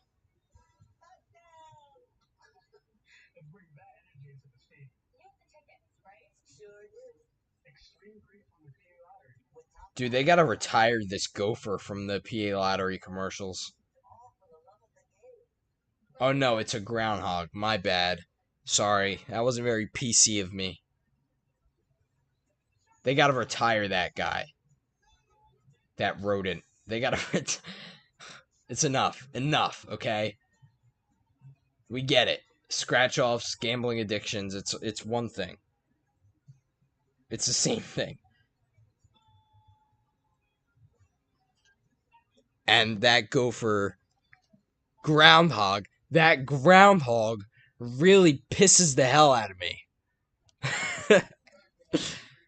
I'm a generally very positive person, It might not seem that way, but when you cheer for the Flyers and the Tampa Bay Rays, that's kind of, it kind of does that to you. But there's just certain commercials, man.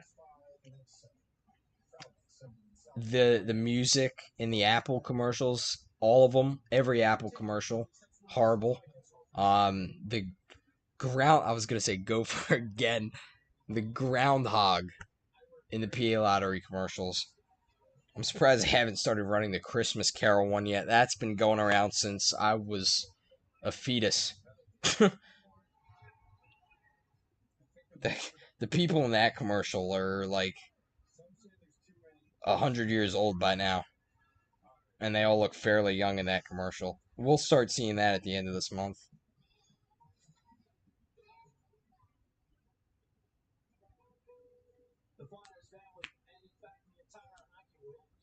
Aw, Bernie Perron.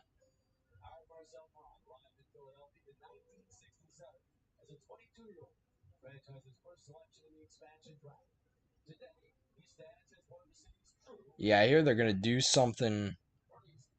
Oh my god, sorry. I hear they're going to do something for Bernie Perron at the Flyers home opener. And then there's going to be a celebration of life. Like, there's going to be a game dedicated to him. I can't remember when it is. I want to say November 20th, which is really cool. Just don't give out wristbands. I mean, maybe you're safe. It's a regular season game, but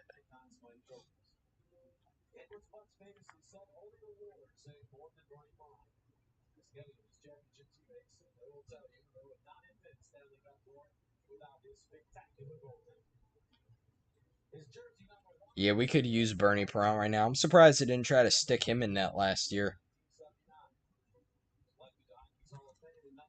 Honestly, couldn't have been worse.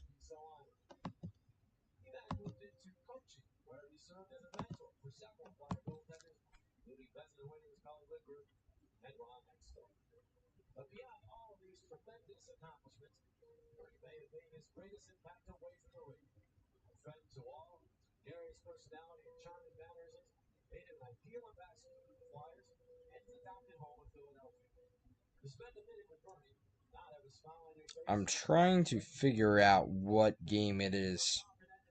That's the Bernie Perron game.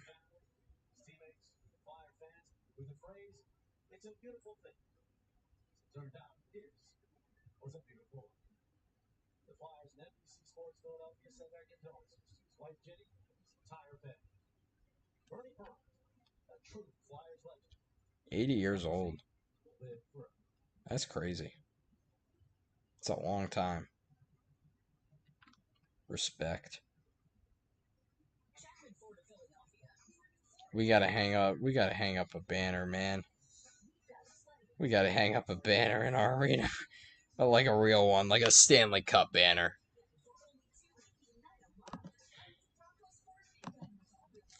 1975 was 50 years ago. It was the last time the Flyers won the Stanley Cup. That was over 50 years ago. I wasn't an idea. My dad was 11.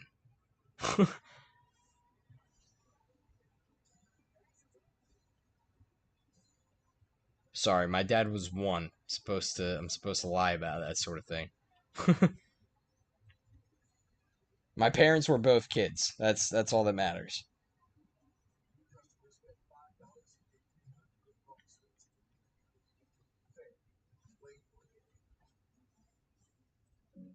I wasn't even a notion in somebody's mind.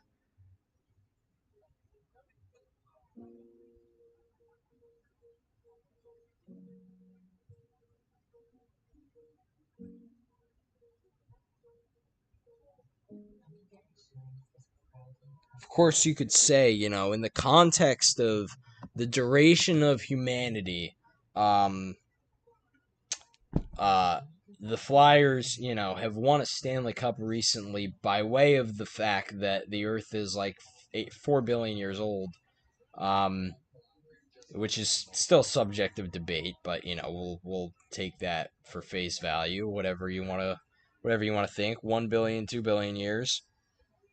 It's not too. It's not 10,000 years old or whatever. Humanity wasn't created in 7 days after the creation of the Earth.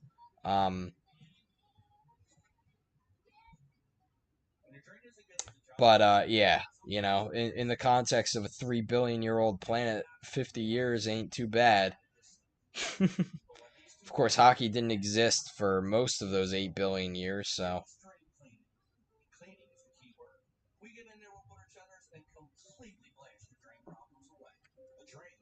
I'm a little concerned right now for the Phillies because they're either going to get walked off or they're going to force a game 5. And and I don't know if I was a Phillies fan right now if I would be up for watching that. Which is why I'm not watching that, even though I'm not a Phillies fan. Strom is at least he's 0-2 with 2 out on Andy Pajes. You got to get him out though. Otani's next. You got to get out of this one. And then try to figure it out in the 10th. Score some damn runs. Jesus.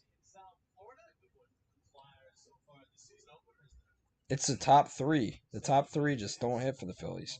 There we go. They got out of the 9th. All right, there you go. Of course, you got Castellanos leading off the 10th.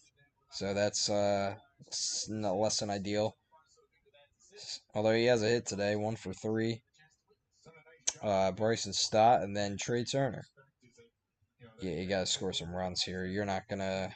If you're trying to turn this into a bullpen game, that's a fight you're gonna lose against the Dodgers. You can't turn a game against the Dodgers into a bullpen game. You gotta score quick. All right, we're back, baby. Third period. Let's score a goal each, go to overtime, score nothing, go to the shootout, and lose in the shootout. Let's go. Sounds like a plan. We don't want Gavin McKenna. We want whoever the 10th best option is. 2026 NHL Draft Top Prospects. Number 10, Daxon Rudolph, right defenseman. There's a fair amount of defensemen on this list. That's good because we need defensemen. So we just got to finish bad, we got to finish like in that sort of, 9 to 11 range as it's listed right now on tankathon.com. What a fantastic website. Tankathon.com. I love this website. Spent much of last year looking at this website trying to gauge where people were predicting that a certain player would end up.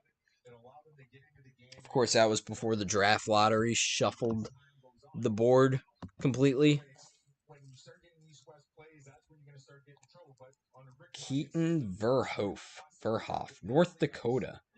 Got some kids playing in American. Wow, this kid's from Niagara. Ryan Rubrock. I don't know. We'll see. We'll figure it out next year. Oh, we're not back yet. I thought we were back. Oh, well. Well, third period coming up. Oh, the Niagara Ice Dogs. I was going to say Niagara University. No way. Quinnipiac. Okay. Canisius. I'm thinking of just MAC schools, man. It's my conference. I work at Ryder. We're a MAC school. We don't have ice hockey as a D1 sport, though. We have a club team. They're pretty good. Quinnipiac, when they won the national championship a couple years ago, that was so fun to go into work the next day and tell my students that because they were like, Quinnipiac, really? Like mid-major conference, mid-major school.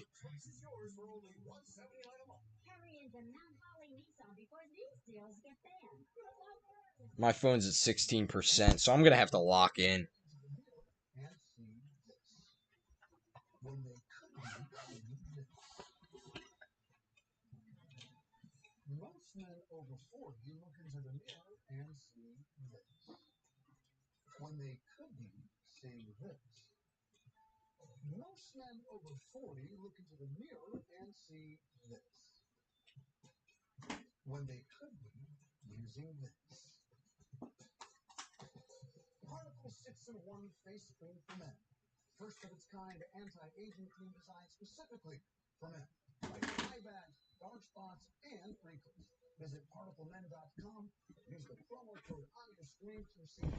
All right, let's watch some hockey. Some more hockey.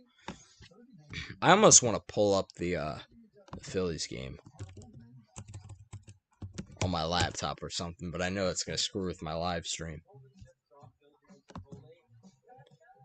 At least, at the very least, I can put up the game day. That I probably should have been doing that to begin with. Here we go. I'm rearranging some stuff. There we go. Beautiful. So I can monitor my live stream on the left side of my screen and watch the updated MLB game day on the right. Fantastic. Well, Castellanos grounded out. So great start. Great start to the 10th. They're going to get walked off. Dude, they got to face the top of the order in the 10th, in the bottom of the 10th. They got to score a run or they're done. I mean, Otani has not had a great series by any means, but, like, do you want to mess with that? Mookie Betts is batting .400 in this series. Teoscar Hernandez has killed the Phillies. You got to face at least those three. And you could get down to Freddie Freeman, and that's really not good.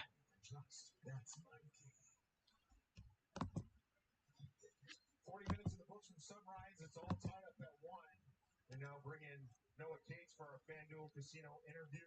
Nothing like getting started with the best in the league. Ready to get the Florida Panthers game number one. Just curious on your thoughts here after 40 minutes.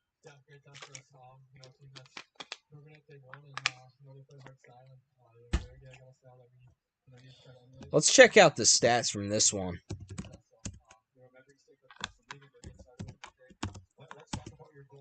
Like, I just want to see time on ice now.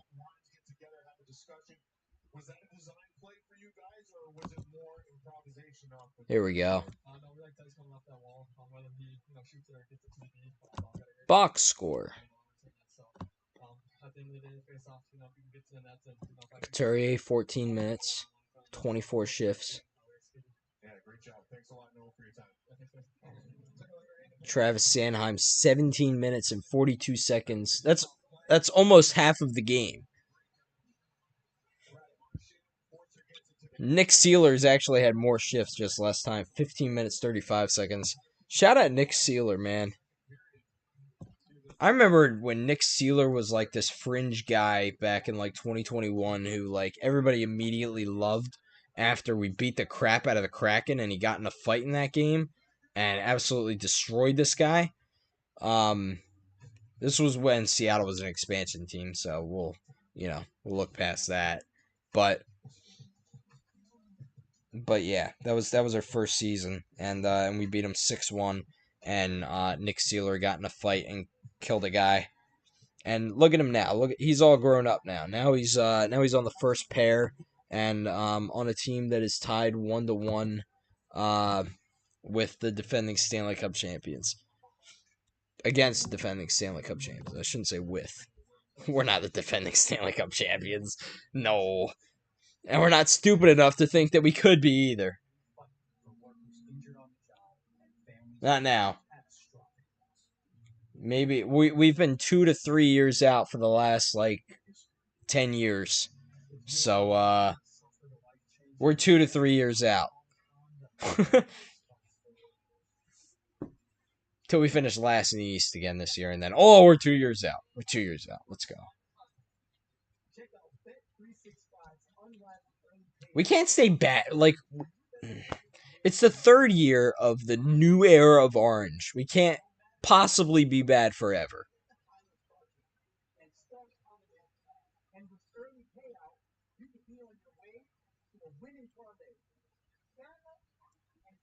Geopolitical tensions are quite high right now. I think we should hurry this up and try to win a Stanley Cup so that when the nuke goes off, we can at least have that fond memory.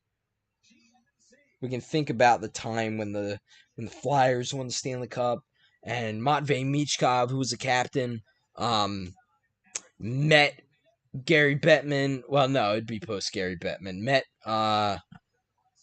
what's the other guy's name? Daly. Who's the associate commissioner? I forget his name. Met him at center ice and shook his hand and lifted up the cup, and then the nuke can go off the next day, and and at least we have that fond memory. No better way to go out on top than the day after the Flyers win the Stanley Cup.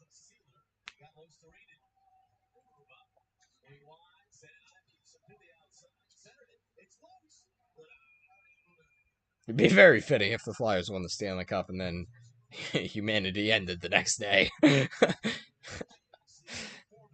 That would be very on brand. Or maybe what would be even more on brand is like they have a 3-0 lead in the Stanley Cup final, and then whatever happens, and that's it. And then that's all, folks. We don't even get to see them lift the Stanley Cup. We have, we're a day before they're supposed to play in Game 4, and I don't know why I'm talking about this. I'm just spitballing here. It'd just be good to win, Be good to win. There we go. Cates is like all over it now. He was nowhere for the first like half hour of this game, and now he's like everywhere. I tip my wooder to Noah Cates. Yinning. I don't like that. I think it should be pronounced Jinning. That's at least the way it's spelled. Well, Phillies didn't score in the top of the 10th, so Dodgers walk-off coming. Let it be Otani that hits the solo walk off homer to end it.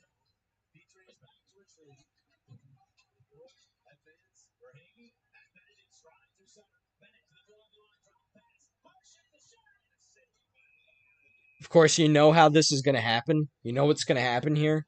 The the Panthers are going to score within 30 seconds of the Dodgers walking this off against the Phillies.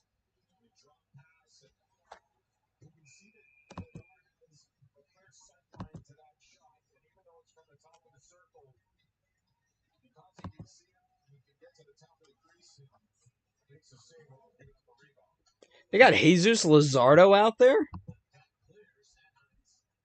Who's a who's going to be their Game 5 starter then? Are they playing the long game here?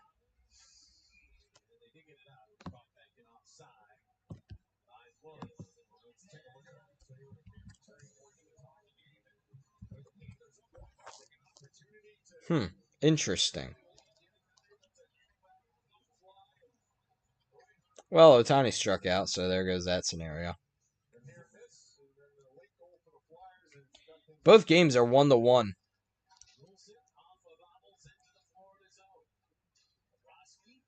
And both of them are going to overtime. I'm convinced that this game is going to overtime. We can't be bad. We can be only mediocre. Get it out of your head that the Flyers are a bad team. They are a mediocre team. They win when they should lose, and they lose when they should win. That is the game. And Florida scored. See? Mediocre. They take a 1-1 lead into the third period and then give up a goal to the rat. To freaking Brad Marchand. There it is. 2-1. And now Mookie Betts is going to hit a walk-off homer.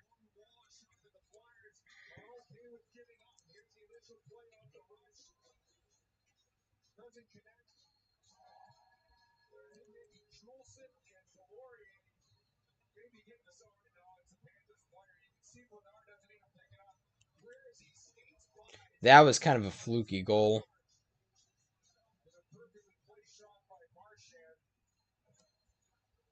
But then again, you know, those are the when you're a good team, those are the goals that don't happen.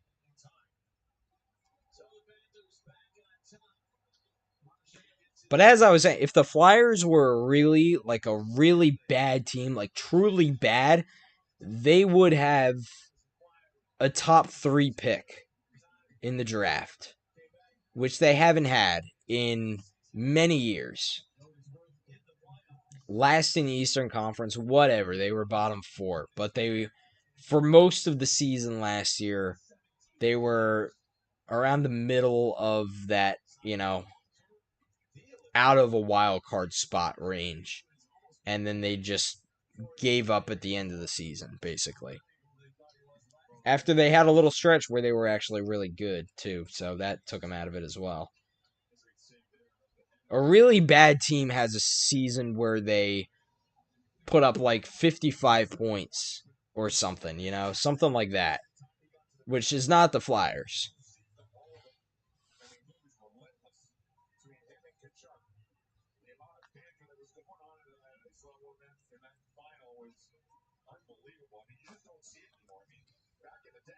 And those are the teams that ultimately win. Like Colorado had a season where they put up 48 points in a season and made the playoffs the next season.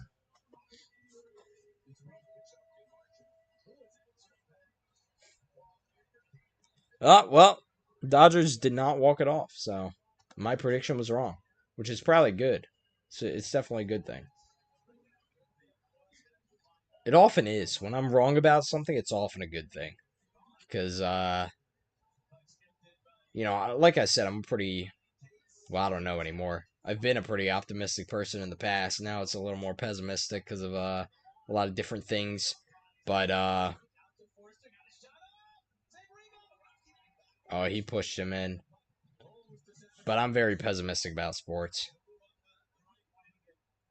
I'd rather expect the worst and be pleasantly surprised than have high expectations and be bitterly disappointed. Because if I have low expectations and the team I like loses, then it's just they're meeting my expectations.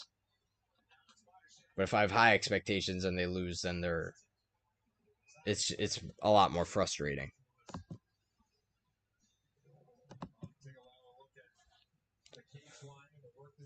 Is anybody can somebody from the Phillies just like get a hit, you know? I just don't want to see the Dodgers win again. I really just don't want to see the Dodgers win again. Like I just want a peaceful postseason. I just want to see Brewers and Phillies, and I don't care who wins the other AL series and the Blue Jays. I I would be fine with Mariners or Detroit.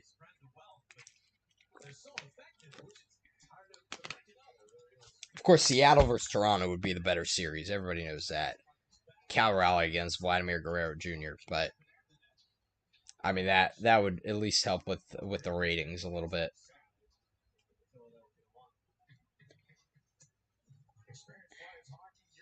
Of course, if I think if Detroit gets through, they're in a good spot. They might win it all.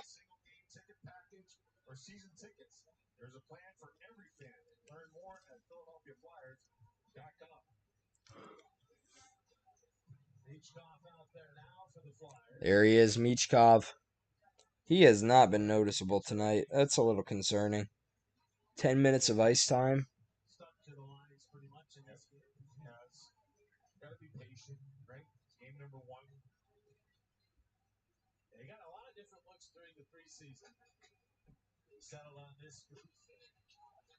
Oof.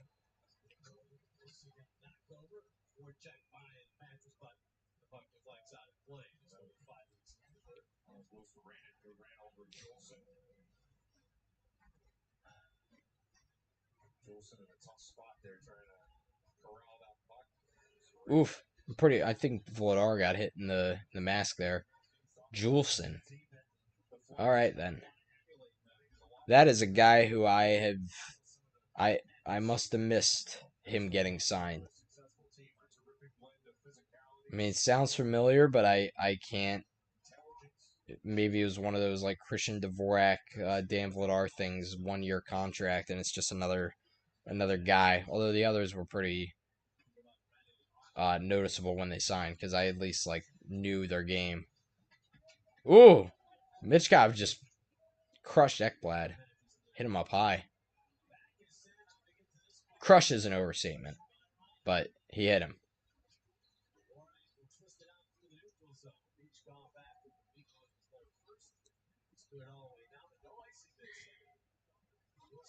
All right, what's going on in the football game too?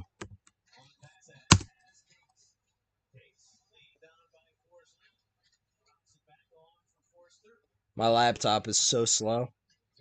6-year-old laptop is hanging on for dear life here. 6-year-old laptop that got me through COVID classes. Those were certainly times. All right, the NFL website is obviously not cooperating with my computer.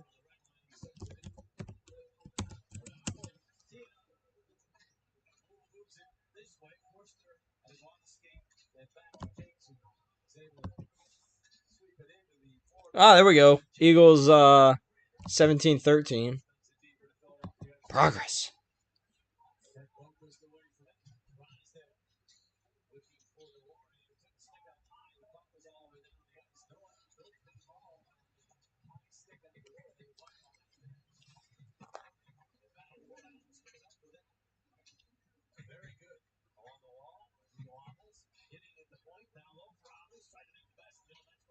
Drysdale and Yinning. I don't think I feel very good about that pairing. I really don't. What'll be really interesting is at the end of the year to see like what the team actually looks like. Game 82 compared to game 1. Like it's always interesting for me these types of things. I mean, like I said, you're going to hear me talk a lot about the Tampa Bay Rays today. The one thing I really noticed at the end of the year for the Tampa Bay Rays was, all right, the first game I scored, I got the scorebook late. Don't blame me. Blame, I don't know, the U.S. Postal Service or something. Um, First game I scored was May 19th, which was pretty deep into the season by that point. You had Caballero, who's not on the team. You had Jansen, who's not on the team. You had Curtis Mead, who's not on the team. You had Meisner, who got sent down and then injured. Rortvet, who got traded to. I don't think he got traded to the Dodgers. He got traded or released or something and found his way to the Dodgers. You had Taylor Walls, who got injured. You had Jonathan Aranda, who got injured. Like that was the first game I scored. And then the lineup, the second to last game of the season, was completely different. Players that weren't even with the Rays at the beginning of the season, like Mangum, Gray, Pereira, Fortes, Seymour, Williams, Simpson, almost every player. Morel, Caminero, and Diaz, I think, were the only players who played game 161 who played game 1 as well.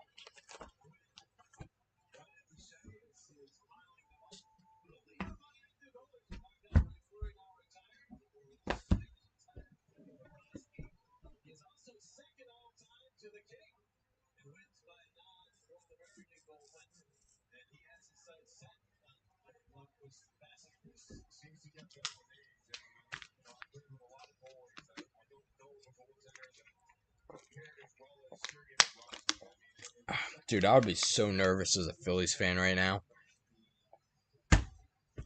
Got a runner on first and 2 out.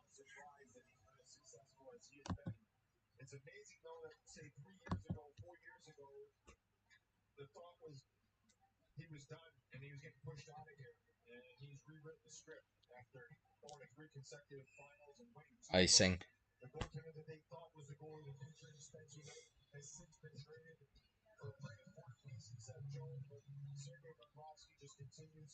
Never forget that the Flyers gave up Sergei Bobrovsky, and then he was fantastic with Columbus. The team around him just sucked, and then he went to Florida and was pretty good. Not fantastic as they were just talking about. And then won 2 Stanley Cups and has been to 3 finals with them in the last 3 years.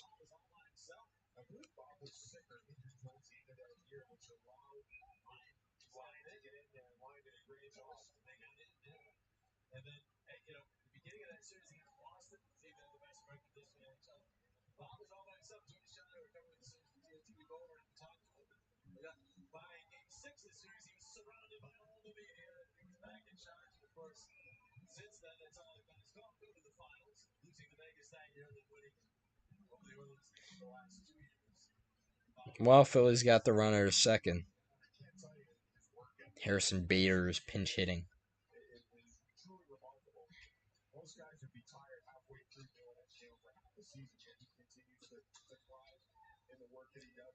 I can't think of many players besides Noah Cates in this one who have had like really good games. Skaters. Dan Vladar's had a good game. That's been pretty noticeable. And then they almost left him to hang out to dry again.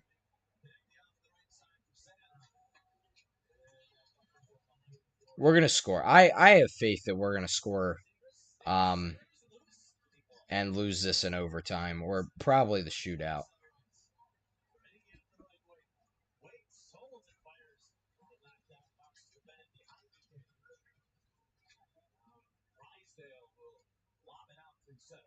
The one thing we can't do is after this game, when this game ends, if it's a 1 goal game or even if Florida gets an empty netter, say, well, it was a 1 goal game against the defending champ.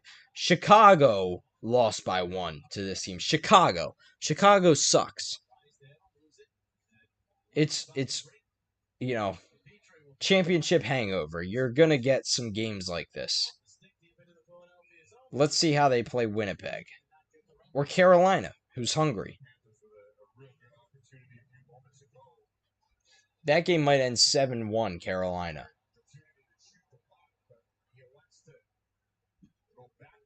I did not think, for the record, that this was going to be an absolute blowout type game. I thought there might be a chance that it would finish like 5-1 or something like that, which, pretty significant. I don't know if I'd call that a blowout. I didn't anticipate this to be a 7-0 or like a Vancouver versus San Jose type game where we lose like 10-1 or something. Um, if I were to give you a prediction pregame, I probably would have said like 5-2. 3 goals is in between blowout and just losing. Just, a regular loss. Of course, there's still time. We could lose 4-1.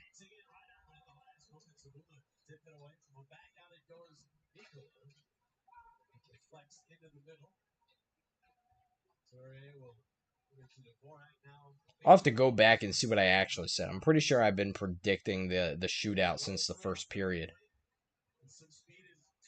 So we'll stick with that. We're going to a shootout, and we're losing in the shootout.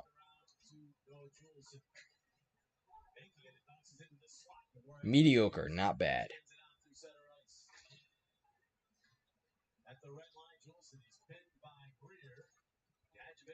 I'm not, however, making a video after every game like Steve Dangle does. That is not happening. I am too busy for that. I'm way too busy for that.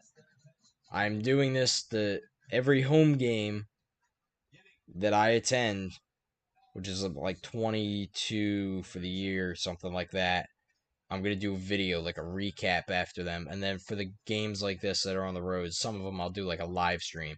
And then I'll talk about them. Like, I'll do, like podcasts and stuff the way I do the Ace of Rays. This concept has not been fully formed yet. I'm going to learn as I go with this. We'll see. Whatever I do, I just want it to be recurring.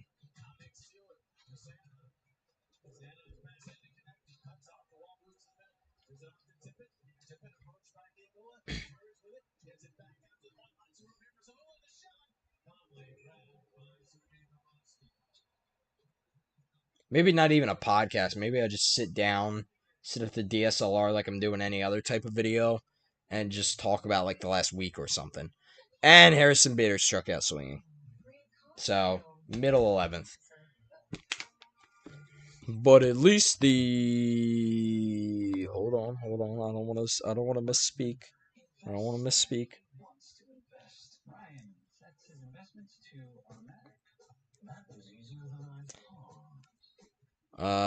Well, for now the Eagles are leading 17-13, but the Giants have the ball at the Eagles 6, so it's not very good. This one I couldn't watch anyway because it's on Prime Video, and I don't do that. That's not my thing, not my scene.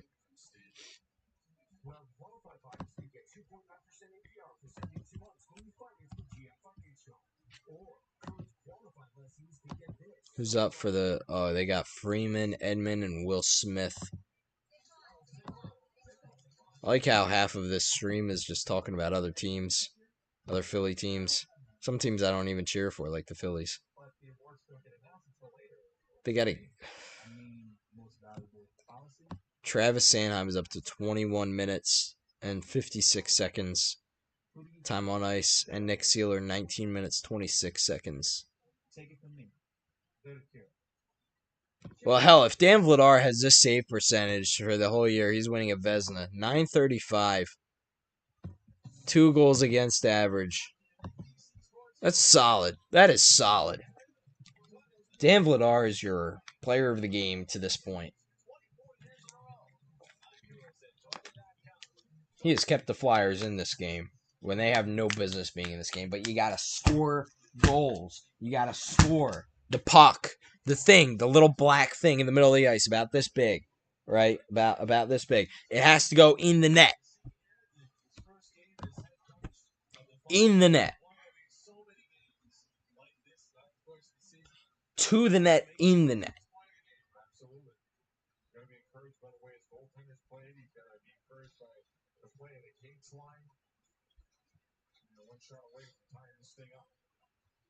Please do tie this thing up.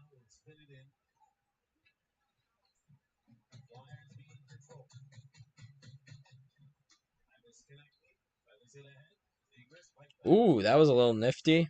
There we go. Come on! Oh, freaking Bob.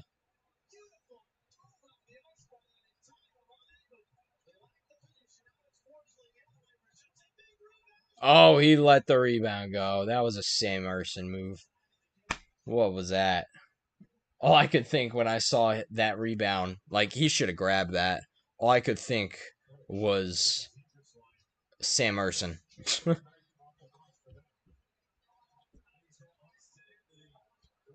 Oh boy, now we got the Bobby chance. Don't get him going, please. He has had a leisurely night. He has not had to do much at all till then. That was the first like big save I think he's made this entire game. Meanwhile, Dan Vladar is getting shelled.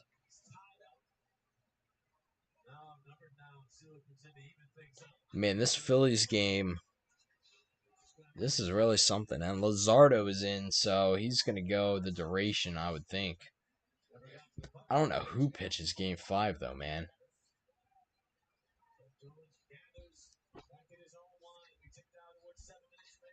If there is a game 5, I don't know.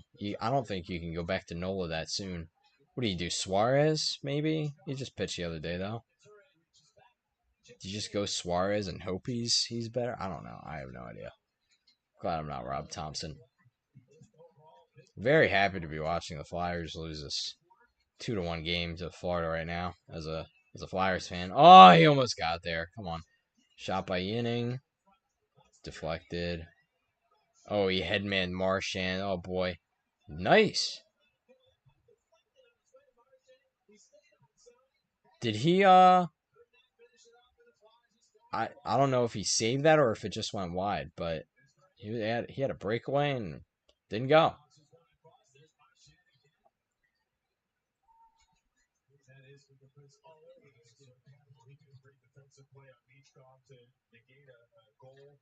Zamula up ice. Into the zone. Konechny and Zegras on the forecheck, and they both go the same way and skate off of it. And there was an icing. And in typical Florida fashion, they don't understand hockey. It's to the hash marks, not the red line, you idiots. And he got beat to the hash marks. Oh, Konechny, Bob didn't even save that. Konechny missed. He hit the post.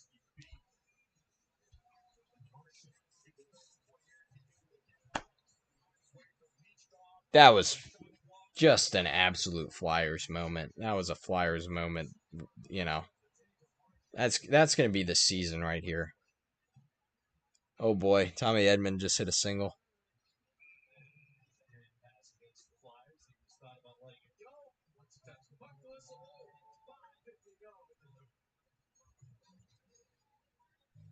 Six minutes to score a goal. One goal. They're going to pull Vladar probably like it too. So, assuming they don't score before then. This has been the dumbest one goal game I think I've seen in a while. Of course, I haven't seen much hockey in a while because off season, but I haven't seen like the Flyers have gotten thoroughly outplayed, and it's a miracle kind of that it's a one goal game. I mean, Dan Vladar, it's very promising that he's got 30 whatever he's up to now, 33 saves on 34 shots or 35 shots or something. Only allowing the 2 goals, which really weren't his fault. I mean, maybe the second one he should have saved, but I don't think he saw it. And he got screened in the process, and that should have gotten blocked anyway. But, give up 2 goals on 35 shots or whatever it's at. It's pretty good. But at the same time, 19 shots on goal is bad. And most of them have not been good shots on goal. If they were good shots, like they were challenging Bobrovsky and he had to make some really big saves, I'd say, all right, well, you're going against Bobrovsky. You're a young team. Sometimes you get goalied as a young team, Like sometimes you just face a good goalie. Which is, like when you get to a competitive spot, that's not a thing anymore. But the Flyers are not playing competitive hockey right now.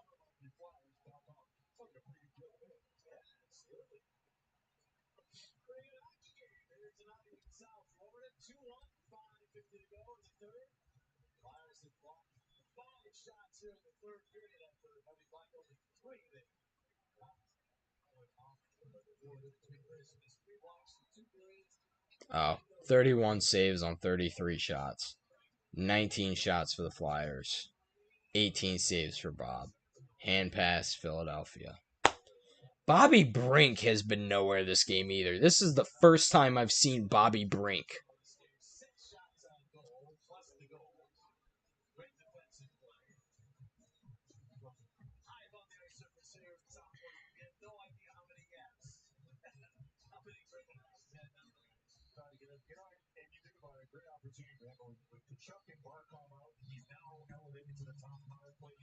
I'm just watching this Phillies score.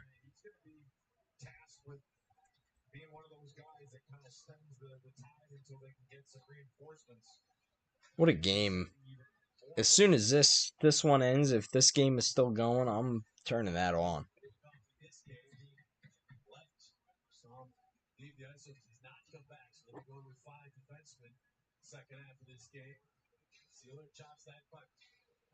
Come on.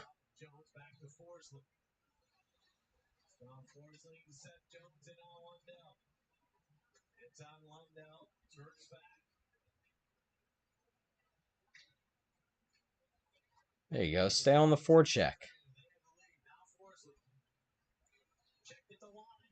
Nice. Come on, get it forward. Spring him. Transition. You got two. No, you got only one guy in the slot. He had one guy behind him. That was it. Oh, God. First and third. Uh-oh.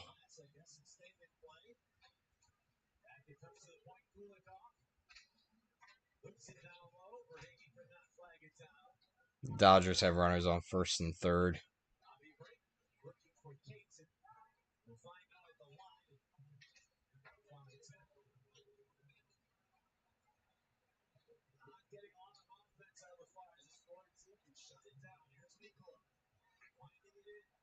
Was that not from the other side of the red line?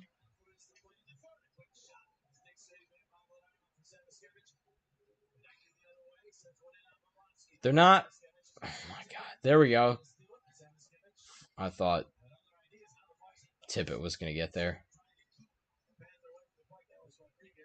Come on, Sealer. There it is again. Sealer and Sanheim. The Sealer and Sanheim show. Come on, Sanheim. Sanheim scored some goals in preseason. What are they doing, dude? Break out. Come on. You got 3:30. Oh, this dump and chase, man. It's the dump and chase. And then they give it up immediately because that's what they do. No, that was not a penalty. That wasn't a penalty either. Dude, not even close. Where was Couturier was halfway to the moon when that puck went on. When that puck crossed the blue line.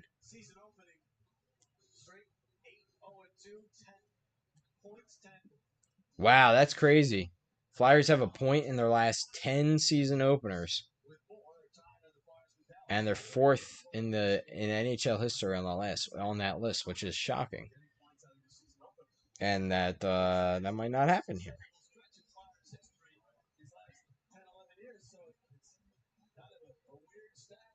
3 minutes left to extend that.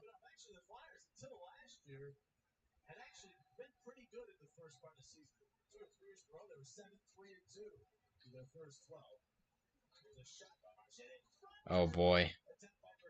Vladar has no idea where it is.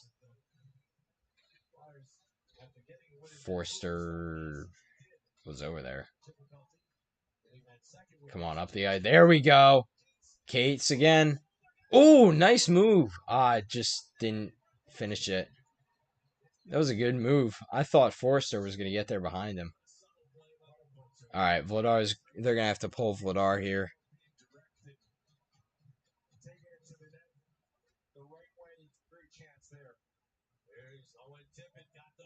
All right, pull him here. You got possession. There we go. There goes Vladar. 6-on-5.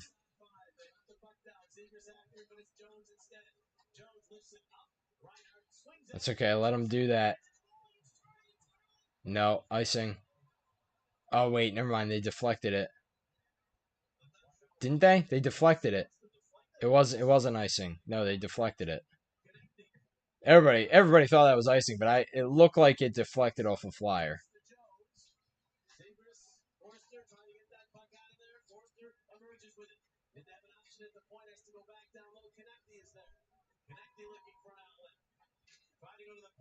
Oh my god. That is icing.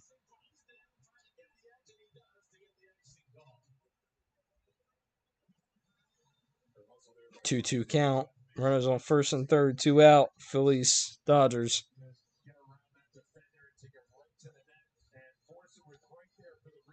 Winning run is 90 feet from home. Holy crap. They brought in Kirkering.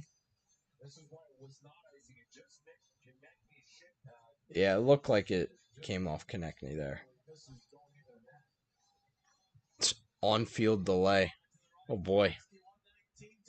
Wonder what the story is there. There we go. Come on.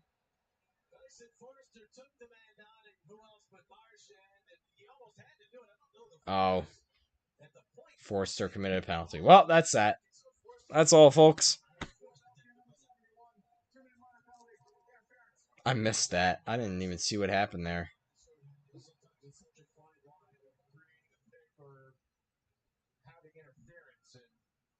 Oh, yeah, he brought him down. Oh, man. Just walked Hernandez. Bases loaded. 2 out. Nowhere to put anybody.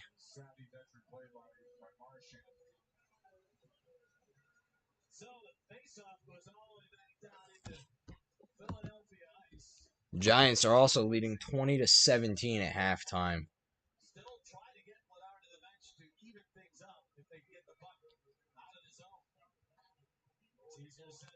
Yeah, no. This is a lose. Yeah, you're not winning this game.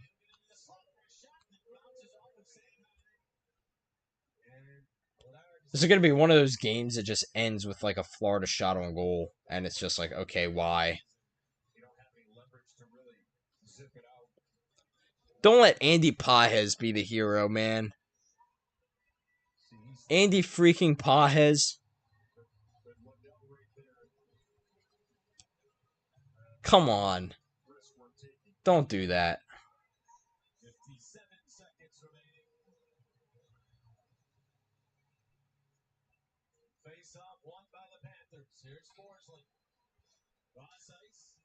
Dude, they're just treating it like a normal power play, and why wouldn't you?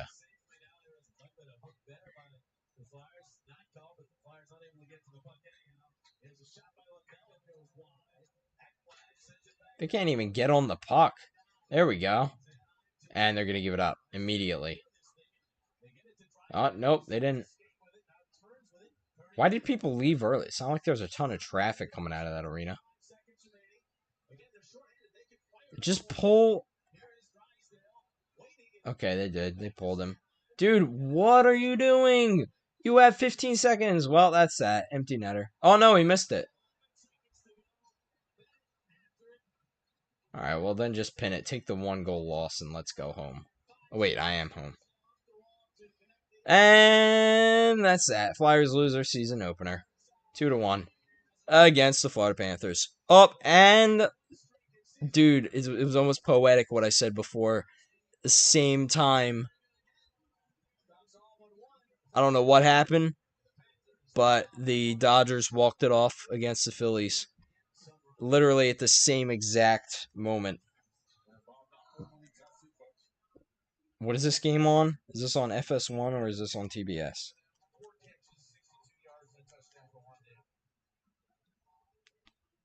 Or is it on FS? I don't even know. Dude, what happened? I think there was an error in this. Yeah, the pitcher committed an error. Oh, well, this is over now. Oh my god, dude. So the Flyers lose 2-1 and the Phillies lose 2-1. Oh yeah, there was an error. There was an error here. And this guy is like on the verge of tears, this Kirkering kid. Chicago's already up 3-0. They got to show a replay of this. What happened? All right, here we go. All right, it was a comebacker to the pitcher. Oh, he threw it away. Why wouldn't you just throw it to first? Oh my god, dude.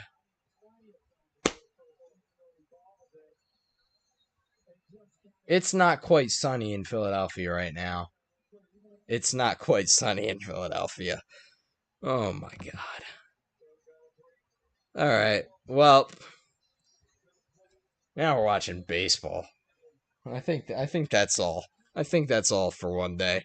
Um so we learned something today. We learned that the Flyers are going to have the season that we expected them to have. Um we watched the Phillies get eliminated from the postseason in the NLDS for the second year in a row, and WIP is going to have a field day with that tomorrow. Um, and this poor Kirkering kid is going to never live this down. Um, we learned that the Eagles might not be as good as we thought. They're trailing by 3 to the Giants in a game they should be leading by a lot. Um, and yeah, and that's it. That's what we learned. We learned that everything sucks and the world is collapsing in Philadelphia, um, and elsewhere too.